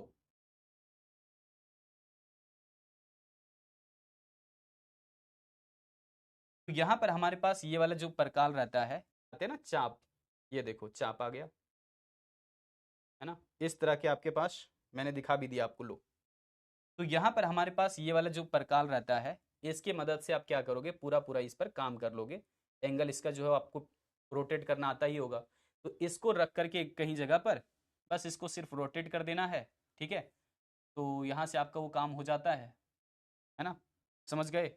इस प्रकार का इस्तेमाल आप करना जानते होगे बहुत अच्छे से, तो मैंने ये पिक्चर आपको दिखा दिया। अब बाकी काम हमारा है पाई का। ये जो हमारा हाफ सर्कल होता है इसकी मदद से कैसे काम होगा, तो इसकी मदद से आप काम कैसे करोगे, सबसे पहले आप इसको केंद्र बिंदु पर कहीं एक जगह रख दो। ठीक है, जैसे कि हमने सेंटर यहाँ पर माना था, बट ये पॉइंट यहाँ पर आ रहा है अगर, तो हमने यहाँ पर इसको रख दिया, ये मान करके आप चलिए। ठीक है, मैं पहले वाला सर्कल हटा देता हूँ, नहीं तो ये पहले वाला पॉइंट मैं हटा दे रहा हूँ। चलिए, अब जो है वो हमारा पॉइंट सर्कल यहाँ पर पता चल चुका है, कहाँ पर हमारा जो है वो केंद्र बिंदु आया है। अब इस पर देखना, हर जगह पर मेजरमेंट किया हुआ रहता है, हर जगह पर क्या रहता है, मेजरमेंट किया हुआ रहता है। तो आप यहाँ पर देखोगे, अगर हमें 108 डिग्री लेना है तो यहाँ पर आप देखिएगा, यहाँ पर आपके एंगल जो है वो 108 डिग्री तक कहाँ पर होगा, सीधा सीधा वाला जो जानिए आप कि खड़ा जो एंगल होता है वो 90 डिग्री का होता है। 90 डिग्री के बाद इधर जो आप जाएंगे बढ़ देंगे तो आपको जो वो 108 डिग्री नज़र आ जाएगा इसे इस वाले तरीके से। तो इसका मतलब यहाँ पर आया, यहाँ पर सीधा एक जो पॉइंट खींच दीजिए, मार्क कर दीजिए, और यहाँ से आपको जो है एक लाइन खींच देना पड़ेगा। ठीक है, समझ गए या नहीं? यहाँ तक बातें क्लियर है? ये वाली बहुत अच्छे से समझ में आ गया होगा, क्योंकि यहाँ पर मैं डिजिटली सारी चीज़ों को इस्तेमाल कर रहा हूँ। आपके स्केल में ये से मेंशन होता है 108 डिग्री, यहाँ पर जाइए। ठीक है, जैसे 100 दिख रहा है ना, 100 ये वाला अंत में जो है, उसके बाद इधर झुकेंगे तो 108 डिग्री नजर आएगा, वही आपको मेंशन करना है। क्या बात है? ठीक है, उसके बाद आपको क्या करना है, इस वाले सर्कल को थोड़ा सा रोटेट करना पड़ेगा। सर कैसे, दिखाइए जरा। तो मैं यहाँ पर रोटेट करता हूँ, इसको घुमा सकते हैं क्या हम लोग? हाँ, मूव तो कर सकते हैं इसको, यहाँ से मूव कर सकते हैं, मूव कर सकते हैं। तो अब ध्यान से सुनिए, पहले जो आपने ये 108 डिग्री मिलाया था, उसके बाद पूरा पूरा ये आपको रोटेट वहीं पर करना पड़ेगा इस प्रकार से, यानी कि सीधा सीधा मिलाना पड़ेगा। ठीक है ना, सीधा सीधा इसमें मिलाना पड़ेगा। इस प्रकार से आपने मिला दिया। आप सीधा लाइन भी खींच लेना यहाँ से, ऐसे करके रेखा खींच दिया मैंने अभी। अब यहाँ पर हमें देखना कितना है, दूसरा डिग्री कितना था हमारा, दूसरा एंगल था 95 डिग्री, 95 डिग्री। तो 95 पर आप कैसे जाओगे? ठीक है, उसके लिए देखिए 95 पर आप कैसे जाओगे, 95 पर कैसे जाओगे, तो एंगल रखने के लिए हम लोग यहाँ पर चेंज कर रहे हैं इसको। ये देखिए, हमने इसे सीधा सीधा रख दिया। अब यहाँ से 95 डिग्री आपको देखना है। 95 डिग्री कहाँ पर होगा, देखो ये देखो कम होते जा रहा है। यहाँ पर देखिए वैल्यूज 99, 98, 97, 95 ये आ चुका है। ठीक है, तो लगभग लगभग आपका जो 95 डिग्री यहाँ पर आ रहा है। पॉइंट समथिंग था तो थोड़ा बहुत इधर उधर आएगा आपका। अब इसको मैच कर लीजिए। कैसे मैच करोगे सर? देखिए, इसको आप यहाँ पर मिला सकते हो इस प्रकार से, पॉइंट से सीधा सीधा आप लाइन खींच दो। ठीक है ना, उसके बाद अब जो है वो आ जाइए इधर। अब आपको किस पर काम करने हैं? अब आपको काम करने हैं इस वाले एंगल के ऊपर में। ठीक है, तीसरे वाले एंगल पर काम करना है, तो इस वाले लाइन पर हमने ले आया। इस पर लाने के बाद आप देखो यहाँ पर 83.88 डिग्री है। ठीक है, 83 डिग्री आप ले लो। तो 83 डिग्री कैसे आप आएगा, यदि आप ऐसे सीधा रखोगे इधर से, तब आपको जल्दी समझ में आएगा। हाँ, अब देखिए, रुकिए, मैच कर गया, थोड़ा सा और। ठीक है, ठीक है, अब सही है। अब देखिए कैसे मैच करोगे। अब मैच करने का तरीका क्या होगा, हमें चाहिए 83 डिग्री, तो यहाँ पर 95 डिग्री अभी दिखाई दे रहा है, इसको 83 पर ले जाएंगे। ये रहा मेरे लिए, तो यहाँ पर आसान पड़ गया, ये पॉइंट चिन्हित कर दिया हमने। और फिर इसको जाकर के मार्क करना पड़ेगा हमें, तो इसलिए थोड़ा सा इसको सीधा करेंगे और यहाँ से सीधी रेखा ये जो था खींच देंगे। हो गया। ठीक है, ये लाइन हमने खींच दिया, इसे मैच करवा देना है। उसके बाद आप एंगल चेंज कीजिए, यहाँ पर देखिए कितने डिग्री का है, 72 डिग्री का। तो 72 पर आप इसको ले जाइए। 72 डिग्री आप ऐसे प्राप्त कर सकते हो, सीधी सीधी रेखाएं ऐसे ही ले लेते हैं। ठीक है, 72 डिग्री यहीं से मिल जाएगा हमें। 72 डिग्री हमें कहाँ पर मिलेगा, आप देखोगे 72 डिग्री इधर आएगा, ये रहा 73, 72। ठीक है, मतलब दैट मीन्स कि यहाँ पर आपका आ जाएगा ये वैल्यू। तो हम सीधा एक लाइन खींच सकते हैं यहाँ से केंद्र बिंदु की ओर, केंद्र बिंदु पर ले जाते हैं। हाँ हाँ, अब ठीक है, ठीक है। तो यहाँ पर जो है ये पॉइंट मैच कर गया। तो ये हो चुका है समाप्त। अब देखोगे आपको जो बड़ा वैल्यू है दिखा, वो कितने के लिए, एंगल के लिए दिखा, 108 डिग्री के लिए। तो यहाँ पर आप लिख दो 108 डिग्री। उसके बाद का जो वैल्यू था, आपको मालूम है बहुत अच्छे से कौन सा वैल्यू था, यहाँ पर 95। 95 डिग्री कौन सा होगा, बगल वाला होगा। 95 डिग्री हमने निकाला था इसको। उसके बाद वाला कौन सा निकाला था हमने, 83 डिग्री का। 83 डिग्री कौन सा बनेगा, ये रहा 83 डिग्री। ठीक है, ये स्पेस से भी आपको पता चल जाता है कौन सा बड़ा है कौन सा नहीं। और उसके बाद जो है 72 डिग्री। 72 डिग्री देखिए ये वाला दिख रहा है, चूंकि 83 से थोड़ा सा ही कम दिख रहा है, ये 72 डिग्री वाला है। ठीक है, हाँ थोड़ा सा तो मेहनत है भैया, ये स्किल जिनके पास है उनसे हो जाएगा बहुत आसानी से। ठीक है, तो आप चाहे ना, अब इस मेथड में क्या कहता है, इस मेथड में कहता है कि अगर संभव हो तो, अगर संभव हो तो इसमें आप कलाकारी कर सकते हैं, मतलब रंग सकते हैं। लेकिन हम यहाँ पर इसलिए नहीं रंग रहे हैं क्योंकि यहाँ पर अगर ओवरलैप कर देंगे तो पूरा पूरा जो डार्क हो जाएगा। इसलिए मैं चाहता हूँ कि अगर आप इसको फिल कर सकते हैं अलग अलग डिजाइन की मदद से तो आप इसको फिल कर देना, क्योंकि इसके मेथड में कहता है कि अगर संभव हो तो कुछ ना कुछ डिजाइन बना दीजिए इस प्रकार से। ठीक है, कुछ ना कुछ इस प्रकार से डिजाइन बना दीजिए, बीच वाला वैल्यू छोड़ करके बाकी जगहों पर आप कुछ ना कुछ डिजाइन बना दो, जिससे कि ये लो, है ना, एक कोई कलर फिल कर देना, कोई एक डिजाइन बना देना, जैसे तुम्हारी मर्जी, तुम अपने तरीके से इसको कर सकते हो। दूसरे में दूसरे कलर से भर दो, अगर पॉसिबल हो तब कहता है, अगर संभव हो तो इस प्रकार से कर दीजिए अलग अलग डिजाइन। जैसे इसमें सिर्फ सीधी सीधी रेखा खींचे, इसमें क्रॉस लाइन नहीं खींचेंगे कहीं, हो गया। अब तीसरे में किसी और कलर से करना है तो किसी और कलर से भर दीजिए इसमें, लो, समझ रहे होगे मैं क्या कह रहा हूं आपसे। ठीक है, चेक कर लिया खुशी, ये 108 डिग्री का है, ये टोटल 108 डिग्री, अच्छा यहाँ पर 180 लिख दिया है, सही कह रहे हो आप, तो यहाँ पर 108 डिग्री था ना। अब ठीक है, तो वैल्यू लिखा हुआ था। अब देखिए, अब यहाँ पर कोई और कलर से यूज करना है, मतलब रंग आपको फिल करने हैं। ऑब्जेक्टिव आपको समझ आ गया होगा कि मैं क्या कह रहा हूँ, उद्देश्य क्या है हमारा, उद्देश्य है सिर्फ रंग देना, लेकिन रंगने के कलर अलग अलग रखोगे तो थोड़ा सा डिजाइन भी इसका अलग अलग रखना, जिसमें कि ये थोड़ा डिफरेंट दिखे एक दूसरे से। ठीक है, बस यही तरीका आपको अपनाना होता है, मैं यहाँ पर करके आपको दिखा दिया। कहना भाई आपके क्या डाउट है प्लीज सर, दशमलव वाला एक हटा के दिखा दो। अब क्या करना चाहते हो, दशमलव वाला मतलब यहाँ पर पॉइंट वाला, दशमलव वाला हटा करके दिखा दूं, क्या हटा करके दिखा दूं?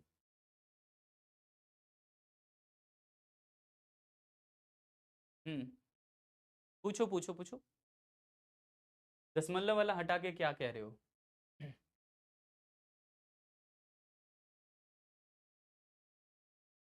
हटा दो पर आप बता दो, मतलब मैं नहीं समझा, हटा दो पर आप बता दो, ये क्या है? दशमलव वाला हटा दो मतलब आप चाहते हो कि दशमलव कहीं ना रहे? भैया जो एग्जैक्ट डेटा आएगा वही तो आएगा, दशमलव कभी कभार नहीं आ रहा है तो देखो इसमें दशमलव नहीं है, इसमें जैसा काम हुआ इसमें ऐसा ही काम होगा, अगर दशमलव नहीं आएगा तो ऐसा ही काम होगा। गुना करना नहीं आ रहा है क्या? देखो ना, गुना किया था मैंने यहाँ पर, अगर गुना करना नहीं आ रहा है तो सीधा सीधा देखो यहाँ पर कैसे गुना किया था मैंने, एक बार दिखाते हैं आपको हम। जैसे कि मान लीजिए ये हमारा 100 है, 100 से इसको डिवाइड कर देंगे 360 को, 360 को अगर 100 से भाग करते हैं तो कितना आता है सर? 3.6 आता है, तो 3.6 आया तो 26.6 से गुना कर दो, तो 3.6 है, इसको अगर 26 से आप गुना कर दोगे, 26 में ऊपर रख रहा हूँ, 26 दशमलव कितना था, 6 था, ऐसे रख दो और गुना कर लो आपस में, है ना, तो सिंपल वाला पहले गुना तो आता है ना, उतना कर लेना आप। और एक अंक के बाद दशमलव है तो एक अंक के बाद दशमलव पुट कर देना। क्लियर है अब? चलिए आगे आइए, हकीकत प्रॉब्लम यहाँ थी आपकी। अब देखिए एक चीजें क्या मैं कह रहा हूं, अब जो है वो आपको ये बनाना कैसे आता है, कैसे आता है, क्वेश्चन ऐसे ही दे देता आपको, इस प्रकार का एक टेबल दे देगा, टेबल में कुछ वैल्यूज रहेंगे। ठीक है, अगर टोटल नहीं किया हुआ है तो आप टोटल कर लेना, हो सकता है प्रश्न में कई बार टोटल किया हुआ रहता है तो ठीक है, नहीं किया हुआ है तो टोटल कर लेना। टोटल करने के बाद ये देखना कि 360 में केवल एक सब्जेक्ट के अंदर नंबर कितना था, यानी कि एब्सोल्यूट वैल्यू कितना था, 90। 90 को यहाँ पर 300 से भाग कर दिया, 100 से गुना कर दिया, परसेंटेज में निकल गया, और परसेंटेज में जो वैल्यू निकला रहता है उसी को हम लोग रख देते हैं ऊपर। और चूंकि 100% में से ये 30% आया है ना, तो 100%, 100 रख दो नीचे, हमेशा देखना 100 नीचे बार बार रखे हुए मैंने। और फिर कहोगे सर 360 क्यों रखा है? कौन में कन्वर्ट करने के लिए, तो सिर्फ आपको ये प्रोसेस समझना था। चलिए अब आते हैं आयत चित्र के ऊपर में, क्या ये वृत्त चित्र बन पाएगा या नहीं? अगर जिन बच्चों से नहीं बन पाते हैं वो एक बार प्रैक्टिस करना, रिकॉर्डेड फॉर्मेट में जब लेक्चर आप देखोगे तो खुद से निकालने की कोशिश करना, खुद से। क्या बात है, चेतन कह रहे सर मेरा तो नोट्स भी हो गया।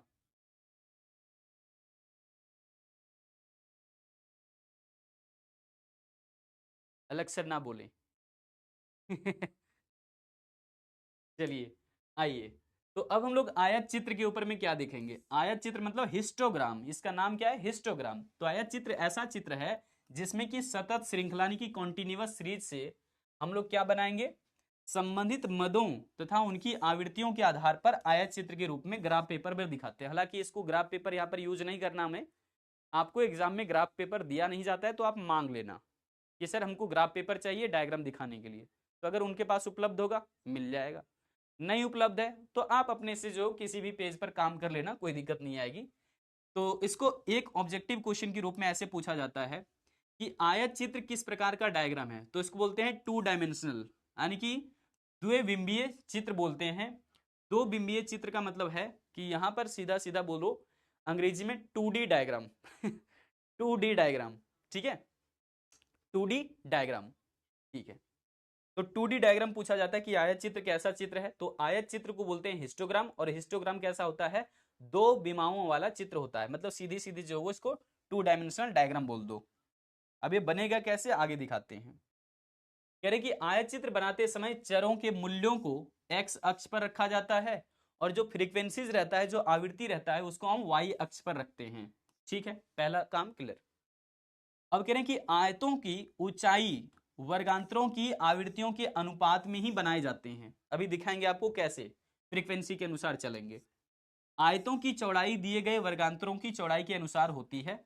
डिपेंड करेगा कोई कितना चौड़ा बन रहा है नहीं बन रहा है। जैसे कि यहां पर मान लो एक छोटा सा एग्जांपल दे देते हैं आपको कि हमने एक यहां पर आयत बनाया इस प्रकार का, दूसरा आयत बना दिया इस प्रकार का, तो ये हो सकता है कोई दिक्कत नहीं। तीसरा हो सकता है यहां पर पतला रह गया, तो डिपेंड करेगा कि वो वर्गांतर कितना बड़ा है। जैसे हम लोग वर्ग लिए थे ना, आपको याद होगा हमने आपको वर्ग बताया था कि 10 से लेकर के 20, 20 से लेकर के 30 ऐसे है। अगर तो यहाँ पर गैप सेम टू सेम है तो उस टाइम में कैसा बनेगा, ये देखो जितना गैप यहाँ से यहाँ का है उतना ही गैप फिर अगला रहेगा, सेम टू सेम। लेकिन अगर यहाँ से हमने कर दिया 30 से सीधा जो है 100, 30 से 100 कर दिया तो ये थोड़ा सा बड़ा बनेगा ना। हाइट जो है डिपेंड करेगा फ्रीक्वेंसी पर, बट यहाँ पर ये जो चौड़ाई है वो डिपेंड कर रहा है इस चीज पर, ठीक है, कि 30 से सीधा 100, तो इसका देखो चौड़ाई ज्यादा दिख रहा है, तो डिपेंड करेगा वर्गांतर की कितनी चौड़ाई दिया हुआ है या फिर किस तरीके से अंतराल लिया हुआ है।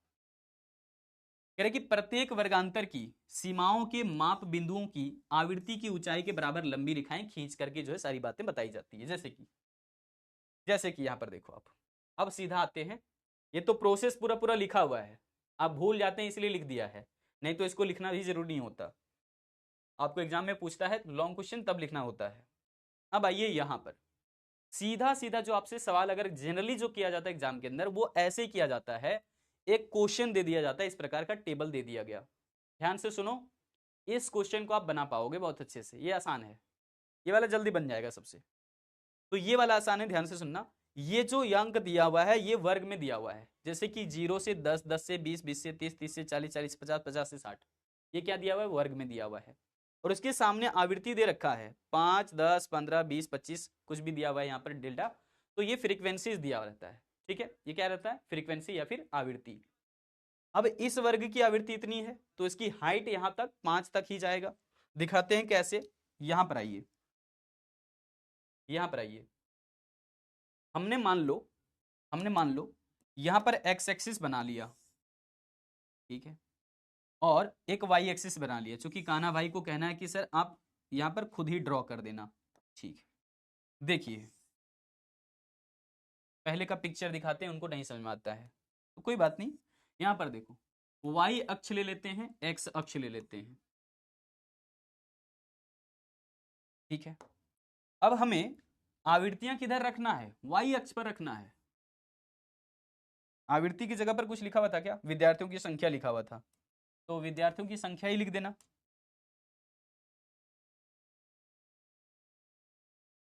क्या लिख दिया मैंने, विद्यार्थियों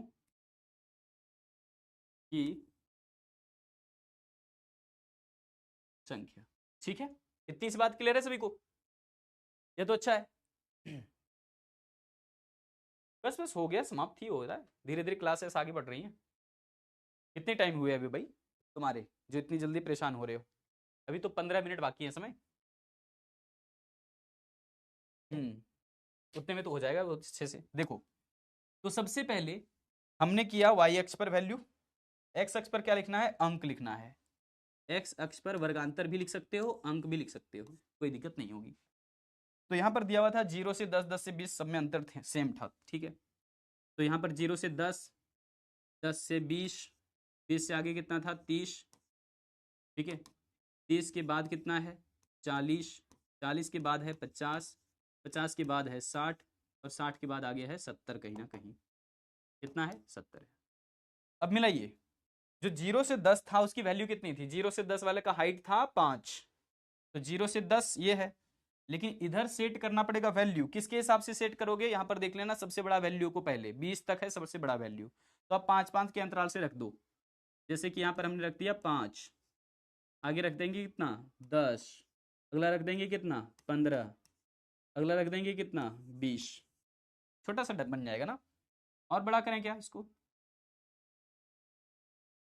और बड़ा करते हैं इसको, 2 2 के अंतराल से रख लेते हैं, 2, 4, 6, 8, 10, 12, 14, 16, 18, 20। ठीक है, अब सही से समझ में आ जाएगा, क्योंकि हाइट बहुत अच्छा ले लिया मैंने। अब हाइट बहुत अच्छा ले लिया मैंने, ध्यान से देखोगे तो डेटा में है 0 से 10 का 5 हाइट है। हाइट यानी कि विद्यार्थियों की संख्या ये लेकर के चलिए 5 तक। 5 कहाँ है भैया, 5 6 से नीचे ही होगा, 4 से ऊपर होगा। यहाँ पर ला करके हमने मिला दिया। समझ में आ गया सभी को? पहला वाला 0 से 10 का कहाँ तक लेना था, हाइट 5 तक इसको लेना था। तो देखो 0 से 10 का कितना लेना था, 5, हमने इसको 5 तक कर दिया। अब अगर 10 से 20 कहेगा तो 10 से 20 का देखो कितना है, 10 है, तो उसमें 10 तक ले जाएंगे ऊपर। 10 से 20 वाला हाइट कितना जाएगा, 10 तक जाएगा। ठीक है, और ये वाला लाइन भी ऊपर कर दो थोड़ा सा खिसका के, नहीं तो एक काम करते हैं, इसी को मैं सेलेक्ट कर लेता हूँ, इसकी लेंथ बड़ी कर देता हूँ। ठीक है, अब सही लग रहा है देखने में। तो ऐसे ही मिला लो, ये 10 का मिला देना। बन पाएगा इतना आसान है ना, टेक्नोलॉजी अपनाई जा रही है यहाँ पर। अब उसके बाद नेक्स्ट वाला देखो, 20 से 30 का हाइट कितना है, 15 है। 20 से 30 का हाइट है 15, 20 से 30 वाला हाइट कितना ले जाना है, 15। 15 देखो कहाँ है, 16 से नीचे और 14 से ऊपर। ये लो टेक्नोलॉजिया यहाँ पर यूज कर लो थोड़ी सी। ठीक है, इसको कहाँ तक मिला देंगे भाई, 15 पर मिला देंगे। लीजिए 15 पर हमने मिला दिया है, 15 पर हमने मिला दिया। देखो 15 यहाँ पर होगा, 15 पर हमने मिला दिया। उसके बाद 30 से 40 में जाइए, 30 से 40 में है 20, हाइट कितनी है, 20 है, सबसे लंबी हाइट इसी की थी, तो आप 20 तक जाओगे। ठीक है, 20 तक चले गए, लेकिन ये वाला जो लेंथ था वो भी हाइट ऊपर करना पड़ेगा आपको थोड़ा सा, तो इसलिए मैं इसी को सिलेक्ट करके हाइट बढ़ा कर देता हूँ इसका।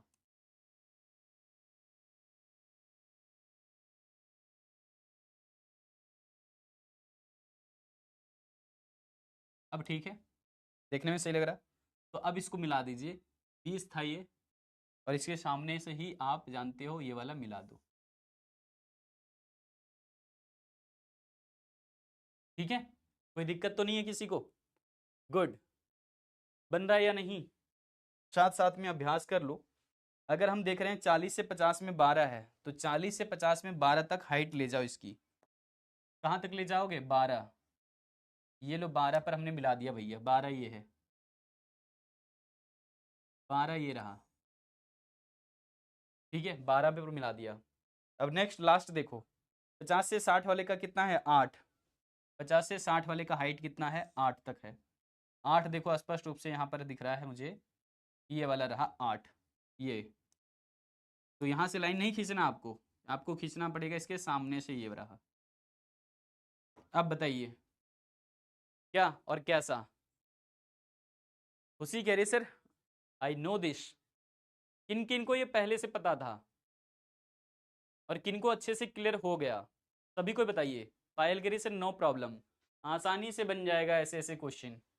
अगर ऐसा क्वेश्चन दे देगा टेबल में तो आप आसानी से बना लोगे, कोई दिक्कत नहीं आएगी। टेबल रहेगा ऐसा ही दिया हुआ, कह देगा कि निम्नांकित तालिका में कॉलेज के विद्यार्थियों की संख्या जो है इस प्रकार से दिया हुआ है, ये आप बनाइए। इससे क्या, आप बना दीजिए इससे आयत चित्र, बना दोगे, बना दोगे, बना दोगे सभी कोई। चलिए, तो ये दूसरा कंसेप्ट हमारा समाप्त हो रहा है। अब आते हैं तीसरे कंसेप्ट के ऊपर में। अच्छा एक बात और, अगर आप इसमें डायग्राम के अंदर में कुछ लाइनें वगैरह ड्रॉ करना चाहते हैं, जैसे डिजाइन बनाना चाहते हैं, हर एक का डिजाइन आप अलग अलग दे सकते हो। किसी में सीधा सीधा लाइन खींच दिया, किसी में क्या किया, ऐसे सीधा लाइन खींच करके थोड़ा बहुत क्रॉस मार दिया, मतलब डिजाइन अलग अलग बना देना सबका। अलग अलग कलर भी आप इसमें भर सकते हैं, वो आपके ऊपर में डिपेंड करता है कि आप कैसा इसमें कलर भरना चाहते हैं। जैसे मैं यहाँ पर ऐसे ऐसे डिजाइन बना देना कुछ भी, तो ये मैं कर सकता हूँ इसे, ठीक है। मतलब आप समझ गए होगे कि मैं क्या कह रहा हूँ। मेरा कहने का मतलब ये है कि अगर इनमें डायग्राम में रंग भर दिया जाए तो आप इसको कर सकते हो बहुत आसानी से, कोई दिक्कत बात नहीं है, इसमें रंग भर सकते हो। तो टॉपिक कल करवाते हैं, कल तो क्लास नहीं है, कल तो क्लास नहीं है हमारी। तो यहां पर देखोगे अब हम लोग तीसरे डायग्राम पर आ चुके हैं, तीसरे कंसेप्ट पे आ चुके हैं। 3 कंसेप्ट क्लियर हो जाएगा, चौथा भले ही आप आज ना समझें, ठीक है, क्योंकि ये टॉपिक थोड़ा सा बड़ा है तो टाइम लगेगा इसमें। आइए आगे आते हैं, धीरे धीरे करके करेंगे। तो कह रहे हैं कि दंड आरेख या फिर बार डायग्राम, इसका नाम है अंग्रेजी में बार, BAR, बार, बार डायग्राम इसका नाम है, ठीक है। और बार डायग्राम में होता क्या है, देखिए ध्यान से। पहले कह रहा है कि बार डायग्राम बराबर चौड़ाई के कॉलम जो है द्वारा खींचा जाता है। अब इसकी जो है वो आप अभी जो देख रहे थे उसमें क्या रहता है, जैसे देखेंगे आप, ये वाली चौड़ाई, ये चौड़ाई, ये चौड़ाई, हर जगह पर चौड़ाई क्या था, सेम टू सेम था। और वही मैंने काम किया था, मैंने कहा कि अगर कलर भर सकते इस प्रकार का तो देखो कलर भर देना। किताबों में देखोगे इस प्रकार का पिक्चर आपको मिल जाएगा, देखो किताब में यहाँ पर अलग अलग कलर भरा हुआ है। आप भी ऐसा कर सकते हैं, पेंसिल से, पेन से कर सकते हो, कोई दिक्कत नहीं है। अलग अलग डिजाइन भी बना सकते हैं। आपको याद नहीं रहता है तो इसके माथे पर वैल्यू भी लिख सकते हैं, जो जो वैल्यूज था, ठीक है, इसके मुंडी पर वैल्यू लिख सकते हो। जैसे सबसे बड़ा वाला हाइट क्या दिखा रहा था, 20, ये वाला हाइट क्या दिखा रहा था, 15, ये वाला हाइट क्या दिख रहा था, 10, ये 5, ये 8, ऐसे लिख सकते हैं इसके माथे पर। तो बार डायग्राम में होता क्या है, कह रहा है कि आंकड़े जो यहाँ पर लिए जाएंगे ना वो सेम चौड़ाई वाला लिया जाएगा। जैसे 0 से 10 जो लिया हुआ है, ये 10 से 20 भी सेम है, 20 से 30 भी सेम है। लेकिन नेक्स्ट जो अभी समझ रहे हैं इसमें कह रहा है कि बराबर चौड़ाई हमेशा होना जरूरी है। लेकिन जो पहले हम लोग समझ रहे थे ये वाला, इसमें बराबर चौड़ाई जरूरी नहीं था, इसमें भी बराबर चौड़ाई जरूरी नहीं था। बराबर दिया था इसलिए ले लिया हमने, लेकिन इसमें बराबर होना जरूरी नहीं होता है। लेकिन इस वाले कंसेप्ट के अंदर क्या बोल रहा है, बार डायग्राम के अंदर दंड आरेख में, कि कॉलम की बराबर चौड़ाई होनी चाहिए, ठीक है।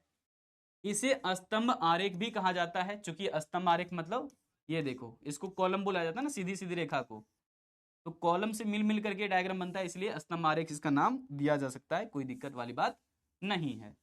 यहां तक क्लियरिटी आ चुकी है। अब देखिए ध्यान से, इसमें कुछ नियम कानून हैं, उसको ध्यान में रखना चाहिए। जैसे कि सभी दंडों की या फिर सभी स्तंभों की, सभी कॉलम की चौड़ाई बराबर होना चाहिए, पहला पॉइंट ये ध्यान में रखना चाहिए। दूसरा, सभी दंड बराबर अंतराल पर या फिर बराबर दूरी पर स्थापित होना चाहिए, ये बात मैंने बता दिया। दंड आरेख को एक दूसरे से विभिन्न और आकर्षक बनाने के लिए इसमें रंगों का प्रयोग करना चाहिए, या फिर कोई प्रतिरूप यानी कि छाया बना देना चाहिए, इस प्रकार से डॉटेड वगैरह करके बना देना चाहिए। जैसा आपका डिजाइन मन करता है डिजाइन बना दीजिए बाद में, ठीक है। आ जाओ, आ जाओ लास्ट में। मिश्रित अथवा बहुदंड आरेख 2 प्रकार के होते हैं, जिसकी चर्चा आगे हम कर देंगे, ठीक है। तो पहले आते हैं सिंपल वाले पर। सिंपल वाला मतलब साधारण सा दंड आरेख। साधारण दंड आरेख जो है वो इसमें तब बोला जाएगा जब इसमें कुछ तुलना करना होता है, आसान वाली बात नहीं। तो जब तत्काल कोई तुलना के लिए जो है डायग्राम बनाया जा रहा है जिसमें कि चढ़ते हुए या फिर उतरते हुए क्रम में सारी बातें दिखाई जाती है कि मार्केट में किसी चीज की स्थिति कैसी बनी हुई है, तो उस समय ज्यादातर इसका इस्तेमाल किया जाता है, जिससे कि तुलना हो जाता है कि कल का हालचाल क्या था, कल कितना बिक्री हुआ था, कल कितना सामान बिका था। ये सब सारी बातें अगर तुरंत तुरंत जाननी है तो इसका प्रयोग किया जाता है, जिसको सरल सरल दंड आरेख बोलते हैं। ठीक है ना। अब आइए इसको सीखते हैं पहले हम लोग कैसे बनाया जाता है इसको। तो बनाने की जो है वो इसकी खासियत क्या है देख लो। दंड आरेख की विशेषता आपके एग्जाम में पूछा जाता है और बहुत इंपॉर्टेंट भी होता है, तो इस पर मैं 5 स्टार कर दे रहा हूं आपके लिए। और सबसे पहला पॉइंट कह रहा है कि लंबी, है ना, अधिक लंबाई या फिर कम लंबाई हो सकता है, इसका डिपेंड करेगा कितना है नहीं है, बट चौड़ाई एक जैसा रहता है। मतलब हाइट का कोई ऐसा लेना देना नहीं है, हाइट कहीं तक भी जा सकता है ऐसे वाला, लेकिन इसमें चौड़ाई जो है, जैसे यहाँ पर ये वाला गैप है, वही वाला गैप सेम टू सेम यहाँ पर रहेगा, और बीच में क्या रहता है, गैप यहाँ पर रहता है, दोनों के बीच में गैप रहता है। ठीक है। कह रहा है कि ये दंड ऊर्ध्वाधर यानी कि वर्टिकल भी बन सकते हैं, जैसे कि आप देखो ये वाला वर्टिकल डायग्राम बन रहा है इसका। ठीक है। मान लीजिए कि हमने यहाँ पर एक्स एक्सिस खींच दिया, वाई एक्सिस खींच दिया, और यहाँ पर हमने एक बार डायग्राम बनाना शुरू कर दिया। लो ये बार डायग्राम है। ठीक है, जो पार्ट बाय पार्ट बना हुआ है, गैप देखो दोनों के बीच में सेम टू सेम रखना है। लेकिन दूसरी तरफ कह रहा है कि आप इसको सोया हुआ भी बना सकते हैं, इस प्रकार से। सोया हुआ मतलब इसको बोलते हैं ऊर्ध्वाधर। आप देखो इसे भी बना सकते हैं इसको आप। ठीक है, समझ गए होगे। तो इस तरीके से या फिर इस तरीके से भी बनाया जा सकता है। इस तरह से अगर बन रहा है तो हॉरिजॉन्टल बोलते हैं, हॉरिजॉन्टल बना है ये। कैसा बना है, हॉरिजॉन्टल। और अगर इस प्रकार से बनाया जा रहा है तो इसको बोलते हैं ऊर्ध्वाधर। ठीक है। अगर एक्स एक्सिस के ऊपर में होगा तो ऊर्ध्वाधर, और अगर वाई एक्सिस की तरफ बना हुआ लंबी लंबी खड़ी खड़ी रेखाएं तो इसको बोलते हैं वर्टिकल, या फिर बोल दो इसको हॉरिजॉन्टल। अच्छा मैंने तो उल्टा कर दिया इसमें, रुक जा रुक जा रुक जा। ओहो, ये लाइनें उल्टी लिखी हुई है यहाँ पर। क्षैतिज वाला देखो, क्षैतिज वाला उधर कर दिया मैंने। मैं दोबारा से मेंशन कर देता हूँ, नहीं तो गड़बड़ कर दोगे आप लोग। ये जो हॉरिजॉन्टल बना हुआ है ये तब माना जाएगा ना जब एक्स एक्सिस के पैरेलल में होगा। अब सही है, अब सही है। तो यहाँ पर एक्स एक्सिस में बना है तो हॉरिजॉन्टल। ऊर्ध्वाधर यहाँ लिखा हो भाई, ऊर्ध्वाधर यहाँ पर लिखोगे इस प्रकार से। लीजिए अब सही है, बिल्कुल वाला अब सही बन गया। ये हमारा वाई एक्सिस पर है तो ऊर्ध्वाधर, और एक्स एक्सिस पर रहेगा इस प्रकार के तब हॉरिजॉन्टल। ठीक है, जिसको क्षैतिज भी बोलते हैं। कह रहे कि ये दंड एक दूसरे से समान दूरी के बनाए रखते हैं, जैसे कि मैंने यहाँ पर गैप बताया, यहाँ से यहाँ का गैप जो देखो सेम टू सेम है। अगर कोई अगला वाला डायग्राम यहाँ पर कुछ बनेगा तो यहाँ से यहाँ का gap gap same to same रहेगा, जैसे कि इसमें भी देख लो, इसमें भी देख लो, यहाँ से यहाँ का गैप और यहाँ से यहाँ का गैप, ये gap same to same gap पर ये रेखाएं बनी रहती है। समझ गए। डाउट है तुम्हारे, रिलेवेंट होगा तो तुम्हें जवाब तुरंत मिल जाएगी। सर मैं तो बुक लेकर के पढ़ाई कर रहा हूं जिसमें मुझे स्पष्ट समझ में आ रहा है। देखो क्या बात, बुक खोल करके बैठा हुआ भाई ये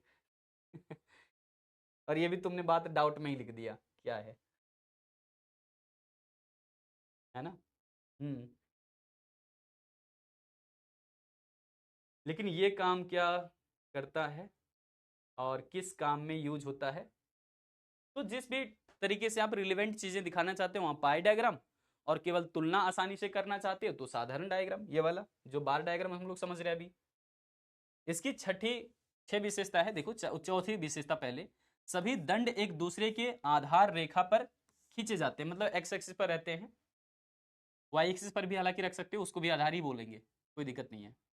यदि आंकड़ों का कोई विशेष क्रम क्रम होगा, यहाँ पर कोई विशेष क्रम नहीं दिया है तो उन्हें बढ़ते हुए क्रम में अथवा आप घटते हुए क्रम में, असेंडिंग में या फिर डिसेंडिंग में, दोनों अनुसार प्रस्तुत कर सकते हो सुंदर दिखने के लिए। और अगर और भी ज्यादा अट्रैक्टिव बनाना चाहते हो, आकर्षक बनाना चाहते हो, तो उसमें थोड़ा थोड़ा रंग भर देना चाहिए। और ये रंग की बातें हमेशा होगी, कोई भी डायग्राम बनाओ रंग डाल सकते हो, कोई भी डायग्राम बना रहे हो उसमें रंग डाल सकते हो। ठीक है, चलिए। तो यहां पर मैं आपको बस इतना सा स्पष्ट करना चाहूंगा अभी कि दंड आरेख जो होते हैं वो 3 टाइप के होते हैं, जैसे कि सरल दंड आरेख, बहुगुनी जिसमें कि एक साथ में दो चीजें स्पष्ट की जाती है, जैसे धान का भी खेती हो रहा है देश में तो उसको भी दिखाना है, उसकी मात्रा कितना उपज हुआ है, और साथ साथ में गेहूं का भी दिखाना है, तो उस समय हम लोग अपना लेते हैं बहुगुनी या फिर द्विगुनी। इसी प्रकार से एक ही चीज में अगर मान लो एक सिंपल सा बार है इस प्रकार से बना हुआ, और इसमें कुछ परसेंटेज का हिस्सा ऊपर दिखा दिया गेहूं का मात्रा, फिर दिखा दिया आपने दूसरा चावल का मात्रा डॉटेड करके मान लो, और फिर कोई और एक वस्तु दिखाना है तो आप इस प्रकार से दिखा दिए तीसरी वाली मात्रा, है ना, ऐसा कुछ मान लो। समझ गए? तो ऐसा अगर चित्र आपने कहीं देखा है, ठीक है, तो उसको ही बोला जाता है उपविभाजन होना। उसको भी क्या बोला जाता है? उपविभाजन होना। जैसे ऊपर ऊपर वाला सारा जो है वो एक जैसा कर दिया, यहाँ पर बीच वाला जो है वो एक जैसा कर दिया डॉटेड डॉटेड, और इससे लास्ट कॉलम कर दिया इस प्रकार के। तो इस प्रकार के आप लोग डायग्राम कहीं देखे हो या नहीं? आज तक भेंट मुलाकात हुई ऐसे डायग्राम से? यही है क्या? उपविभाजन। यही क्या है? उपविभाजन वाला डायग्राम है, यही है उपविभाजन। बहुगुणी में क्या होता है? बहुगुणी में क्या होता है? एक साथ में कई सारी चीजें दिखाई जाती है, जैसे कि यहाँ पर मान लो हमने सिंपल सा बार बनाया, उसके बाद फिर से बार बनाया, उसके बाद फिर से बार बनाया, तो इसमें क्या होता है? उपविभाजन। द्विगुणी है, बहुगुणी है, जो भी बोलो। तो बहुगुणी में क्या होता है? हम एक साथ में कई सारी बातें बताते हैं, जैसे कि यहाँ पर दो चीजें तुलना हो रहा है तो दोनों को एक साथ में ले लिया, फिर इस प्रकार से मान लो कोई दो चीज तुलना हो रहा है एक साथ में ले लिया, तो यहाँ पर बनाया जाता है, उसको बहुगुणी बोल सकते हैं। सिंपल सा दंड आरेख बनता है, इसमें क्या होता है? इसमें से दंड बनाए जाते हैं इस प्रकार का, इस प्रकार का और इस प्रकार का। इसमें क्या होता है? सेम सेम स्पेस, यहाँ का गैप जो है वो सेम टू सेम रखा जाता है। यह है सिंपल वाला। आइए एक एक करके मैं केवल आपको दिखा देता हूं, समझ में जल्दी आ जाएगा। कह रहे हैं कि सरल दंड आरेख वे आरेख हैं जो एक ही प्रकार के संख्यात्मक तथ्यों को विभाजित करके विभिन्न तरीके से मूल्यों को दर्शाते हैं। विभिन्न मूल्यों को दर्शाने वाले दंडों द्वारा दिखाया जाता है। जैसे कि यहां पर देख लो, वर्ष ले लिया 1951 से 1960 तक का, ठीक है। 7 बजे से पहले ही फिनिश हो जाएगा। इसे डिटेल में पढ़ाएंगे ना? हाँ डिटेल में, एक एक चीजें डिटेल में चलेगी आपकी, तो इसलिए मैं कह रहा हूं कि इसके ऊपर एक लेक्चर और लगेगा आपको, चूंकि ये थोड़ा सा बड़ा कंसेप्ट है आपके। मैं पहले ही देख रहा था कि टॉपिक बड़ा है, मैंने शुरुआत में ही आपको कह दिया था कि इसमें टाइम लगेगा, मैंने पहले ही बताया था, पहले ही बता दिया था, ठीक है। कोई बात नहीं, धीरे धीरे करते हैं। वर्ष 1951 से लेकर के 60 तक का है डेटा दिया हुआ, तो उसके हिसाब से वर्ष 1951 से 60 ले लिया। अब इसको जहां तक खींचना है लेंथ, वो डिपेंड करेगा कि यहाँ पर कितना दिया हुआ डेटा। तो जैसे कि जन्म दर दे दिया है कि 1951 से 60 का 45 है, तो इसका हाइट जो है ना, हाइट 45 तक ही लेकर के जाएंगे। जैसे इधर देखो हाइट मेंशन किया हुआ है बर्थ रेट के रूप में, जन्म दर के रूप में, और ये बता दिया है 0 से 10, 10 से 20, 20 से 30, 30 से 40, 40 से 50, तो ये 45 था, तो 50 से नीचे और 40 से ऊपर है। यहाँ पर देखो यहाँ तक हाइट गया, लेकिन फिर देखना यहाँ पर जो गैप रखा हुआ है, यहाँ से यहाँ का जो गैप है वो देखो, यहाँ फिर यहाँ से यहाँ का जो गैप है, यहाँ से जो यहाँ का गैप है, यहाँ से जो यहाँ का गैप है, वो गैप सेम टू सेम रखना होता है। किसके लिए? दंड आरेख के लिए, ठीक है ना। तो जैसे इसका 35 है तो सेकंड वाला का हाइट 35 तक, तीसरे में 30 है तो इसका हाइट 30 तक जाएगा। देखो 30 पर मैच कर रहा होगा ये डायग्राम। अगर इसका हाइट 28 है तो 28 पर थोड़ा 30 से नीचे मेंशन कर रहा होगा। अगर कोई 24 है तो वो 28 से भी और नीचे चला गया, देखो, है ना। अगर कोई 20 तक हाइट है देखो इसकी, तो वो 20 तक ही रखा जाएगा। इससे क्या पता चलता है कि इस साल में इतना जन्म दर था, दूसरे साल में जन्म दर थोड़ा सा कम हुआ, तीसरे साल में और कम, फिर और कम, फिर और कम, फिर और कम। इसे घटाते हुए अगर सजाते हैं या फिर बढ़ाते हुए सजाते हैं तो थोड़ा सा सुंदर लगता है, हमें पता चलता है कि किस साल में ज्यादा था, किस साल में कम था। समझ आ गया? हालांकि यहाँ पर वर्ष लगातार दिया हुआ इस प्रकार से, 60 के बाद 61 है, 61 के बाद यहाँ पर फिर वैसे ही 70 तक गया तो 71 से शुरू हुआ, 80 में खत्म हुआ, 81 से 82, ऐसे चलते चलते जो 2010 तक का डेटा दिया हुआ आपको। तो सिंपली आपको समझ रहा है कि विभिन्न वर्षों में जो डेटा दिया हुआ है उसकी हाइट खड़ा आपको कैसे करना है, जो डेटा दिया रहेगा उसके हिसाब से। अब ये तो हो गया सिंपल वाला। जो बहुगुनी होता है, बहुगुनी, इसके अंदर जो है वो अलग अलग दंड पहले बना दिए जाते हैं अलग अलग उनके मूल्यों के अनुसार, ठीक है। और चूंकि इसमें एक साथ में दो दिखाए जा सकते हैं, तो दो दिखाए जा सकते हैं, जैसे जन्म दर है, मृत्यु दर है, दो बातें, जन्म दर भी दिखाना है, मान लो मृत्यु दर भी दिखाना है, और दोनों में साथ साथ में ही तुलना करना है, ठीक है। तो आप उसमें कैसे दिखाओगे? और आप अपने हिसाब से उसमें रंग भी भर सकते हैं, जैसे कि मैंने शुरुआत से ही बताया। तो इसमें भी काम वही करने हैं, लेकिन रहेगा दो डेटा, जैसे कि जन्म दर दे दिया है, मृत्यु दर भी दे दिया है, और वर्ष तो दे दिया पहले जैसा ही। तो आइए इसके लिए समझते हैं क्या है। इसका पहले एक जो है हाइट बना दिया जाएगा, जैसे कि यहाँ पर पहले हाइट बना दिया जाएगा 46 तक का। तो ये जन्म दर दिखा रहा है, मृत्यु दर दिखा रहा है। तो रेड वाला देखो लाइन जो दिख रहा है यहाँ पर, वो यहाँ पर बोल रहा है बर्थ रेट है। आप भी अपनी कॉपी पर ऐसे करके बता सकते हो कि ये जो है, मान लो आप या रंग भरने की बजाय आप क्रॉस लाइन भी इसमें खींच सकते हो। उसमें अपनी कॉपी पर भी ऐसे जो है वो बना देना क्रॉस लाइन करके, और इसके सामने लिख देना जन्म दर। समझ में आ रहा है? चलो सेकंड जो किया हुआ है वो है यहाँ पर ऑरेंज से, जो कि ऑरेंज वाला जितना भी आप लाइन देख रहे हैं इसमें जितनी भी यहाँ पर दंड बनाए गए हैं, वो दिखा रहा है किसको? वो दिखा रहा है डेथ रेट को, मतलब मृत्यु दर को, डेथ रेट। ठीक है, डेथ रेट भी दिखा दिया, बर्थ रेट भी दिखा दिया। तो ये जितने भी इस वाले कलर के दिख रहे हैं आपको, ऑरेंज कलर के, वो क्या है? वो है आपके मृत्यु दर। ठीक है, वो है क्या? मृत्यु दर। तो दो बातें हैं, इसलिए दोनों को साथ साथ में तुलना कर रहे हैं। जैसे पता चलेगा जन्म दर इतनी है इस साल का और मृत्यु दर इतनी है इस साल का। जन्म दर मृत्यु दर, जन्म दर मृत्यु दर, जन्म दर मृत्यु दर, जन्म दर मृत्यु दर। ऐसे ही आप दो सब्जेक्ट की तुलना कर सकते हैं कि मैथमेटिक्स में आपके कितने नंबर है, इकोनॉमिक्स में कितने नंबर है, मैथमेटिक्स में कितने, इकोनॉमिक्स में कितने। तो दोनों सब्जेक्ट की जब साथ साथ में तुलना करना होता है तब आप इस प्रकार के डायग्राम बनाते हैं। ठीक है, और फिर तीसरा आपका वो विभाजन वाला जो मैंने बात किया, वो विभाजन वाला तब इस्तेमाल किया जाता है, सब डिवाइडेड बार डायग्राम तब इस्तेमाल किया जाता है जब एक ही साल के अंदर दो या दो से ज्यादा वैल्यूज साथ साथ में दिखाने हो। ठीक है, इसको आप बोल सकते हो कि एक ही बार है, बार एक ही रहता है और एक ही चित्र में सारी वैल्यूज को दिखाया जाता है। जैसे मान लो यहां पर मैं आपको कहूं विभाजन करने का मतलब क्या है, तो मैंने आपको कहा एक बार बना हुआ है और इस बार में ही क्या करना है, फिर से इस प्रकार से कट लगाने देने होते हैं। जिसकी मात्रा ज्यादा है उसका गैप ज्यादा रखा जाता है। मान लो किसी चीज को ज्यादा दिखा रहे हैं तो इसका गैप देखो ज्यादा रख दिया, किसी चीज में कम दिखा मात्रा तो उसका कम रख दिया। जैसे दिखाते हैं आपको यहाँ पर, डायग्राम को देखने से ही आपको क्लियर होगा। ये विभिन्न वर्षों की जो है वो बिजली बिल दिखा दिया, बिजली जल जो है वो जल के माध्यम से बिजली कितना तैयार किया जाता है, ताप बिजली कितना तैयार हो रहा है और कुल जो है वो उत्पादन कितना हुआ है। तो टोटल यहाँ पर जो 110 है वो है टोटल वाला हाइट, हाइट जाएगा 110 तक। लेकिन 110 में से 64 की क्या है, 64 है ताप बिजली और उसमें से 46 क्या है, तो जल बिजली। इस प्रकार से दिखाने हैं, तो उसके लिए इस प्रकार का डायग्राम इस्तेमाल किया जाता है, जिसमें कि आप देख लो स्पष्ट रूप से 64 दिखा दिया किसका था, जल वाला था। यहां पर आप देखोगे 64 किसका था, ताप बिजली का था, सॉरी ताप का था 64।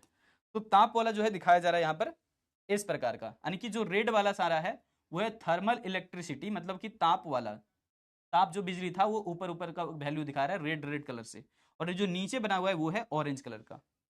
तो पता कैसे चलेगा सर कितना हाइट में खींचना है, वो पता कैसे चलेगा जब दोनों वैल्यूज को जोड़ोगे।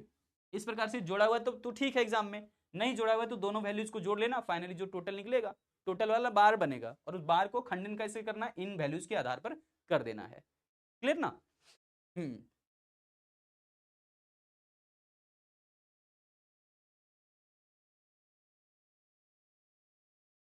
विशाल क्या कहना चाह रहे हो? सर अब तो घर से बाहर जाना बंद करने की बात कर रहे हैं सर, जल्दी लीजिए नाम, तुम्हारा नाम मैंने ले लिया सर, क्लास खत्म होने से पहले ले लीजिए। ठीक है, तो ये हो गया द एंड। तुम्हें यहीं तक बताने थे आज मुझे, ठीक है, यहीं तक बताने थे तुम्हें। अगर तुम बताना चाहते हो यहाँ पर कोई क्वेश्चंस तो मुझे ये बता सकते हो कि वृत्त चित्र का एक और नाम क्या हो सकता है, वृत्त चित्र का एक और नाम क्या हो सकता है।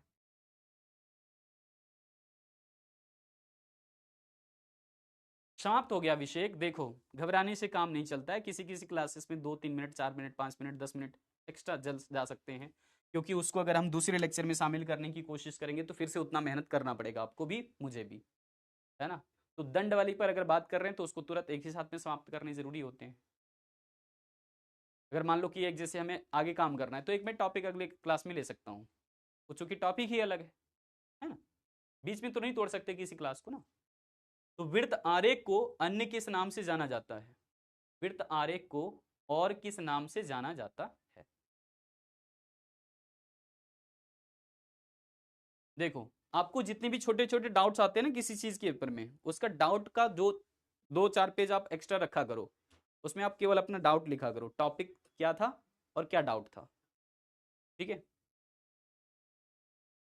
अगर आप लेक्चर नंबर लिखना चाहते हो उस समय वहीं पर लिख सकते हो, डाउट के पेज वाले में, डाउट पेज वाले में ही लिख देना, वहीं पर पेज पर ही लिख लेना अपना कि लेक्चर संख्या ये था और इस टॉपिक में आपको डाउट था। जब डाउट सेशन लेकर के आएंगे तब सारा डाउट आप पूछ लेना चेक करके, एक एक करके। कॉल नहीं खुल रहा है सर, ओके। तो वृत्त आरेख को अन्य किस नाम से जानते हैं? तो वृत्त आरेख का एक और नाम है वृत्त चार्ट, ध्यान रखना, वृत्त चार्ट। वृत्त वृत्त नाम दोनों जगह पर है, एक जगह आरेख बोल रहे हैं, एक जगह चार्ट बोल रहे हैं, ऑप्शन सी वाला हो जाएगा। चलिए, बाकी मैं आपको एक क्वेश्चन जो शुरुआत में दिखाया था आज आपको मैं दिखाता हूं यहां पर। एक क्वेश्चन जो मैंने यहां पर दिखाया था आपको, ये आज हम लोग जो तोरण चित्र है इसकी चर्चा नहीं किए हुए हैं, ध्यान रखना, तो इसको हम लोग आगे कर लेंगे। बट दंड आरेख एक बड़ा टॉपिक है जिसमें साधारण, बहुगुणी और उपविभाजन वाला आपको नजर आया, 3 टाइप इसमें आ जाते हैं, तो इसमें टाइम टेकिंग थोड़ा सा होता है। चलिए, बाकी बहुत अच्छा कमाल का क्वेश्चन ये था, ठीक है, पूरा पूरा टॉपिक ही ये जो है वो एग्जाम के पॉइंट ऑफ व्यू से आते हैं। तो आज की क्लास में रखेंगे इतना ही, बाकी मिलते हैं फिर से अगली क्लास में, और जितने भी आपके डाउट हैं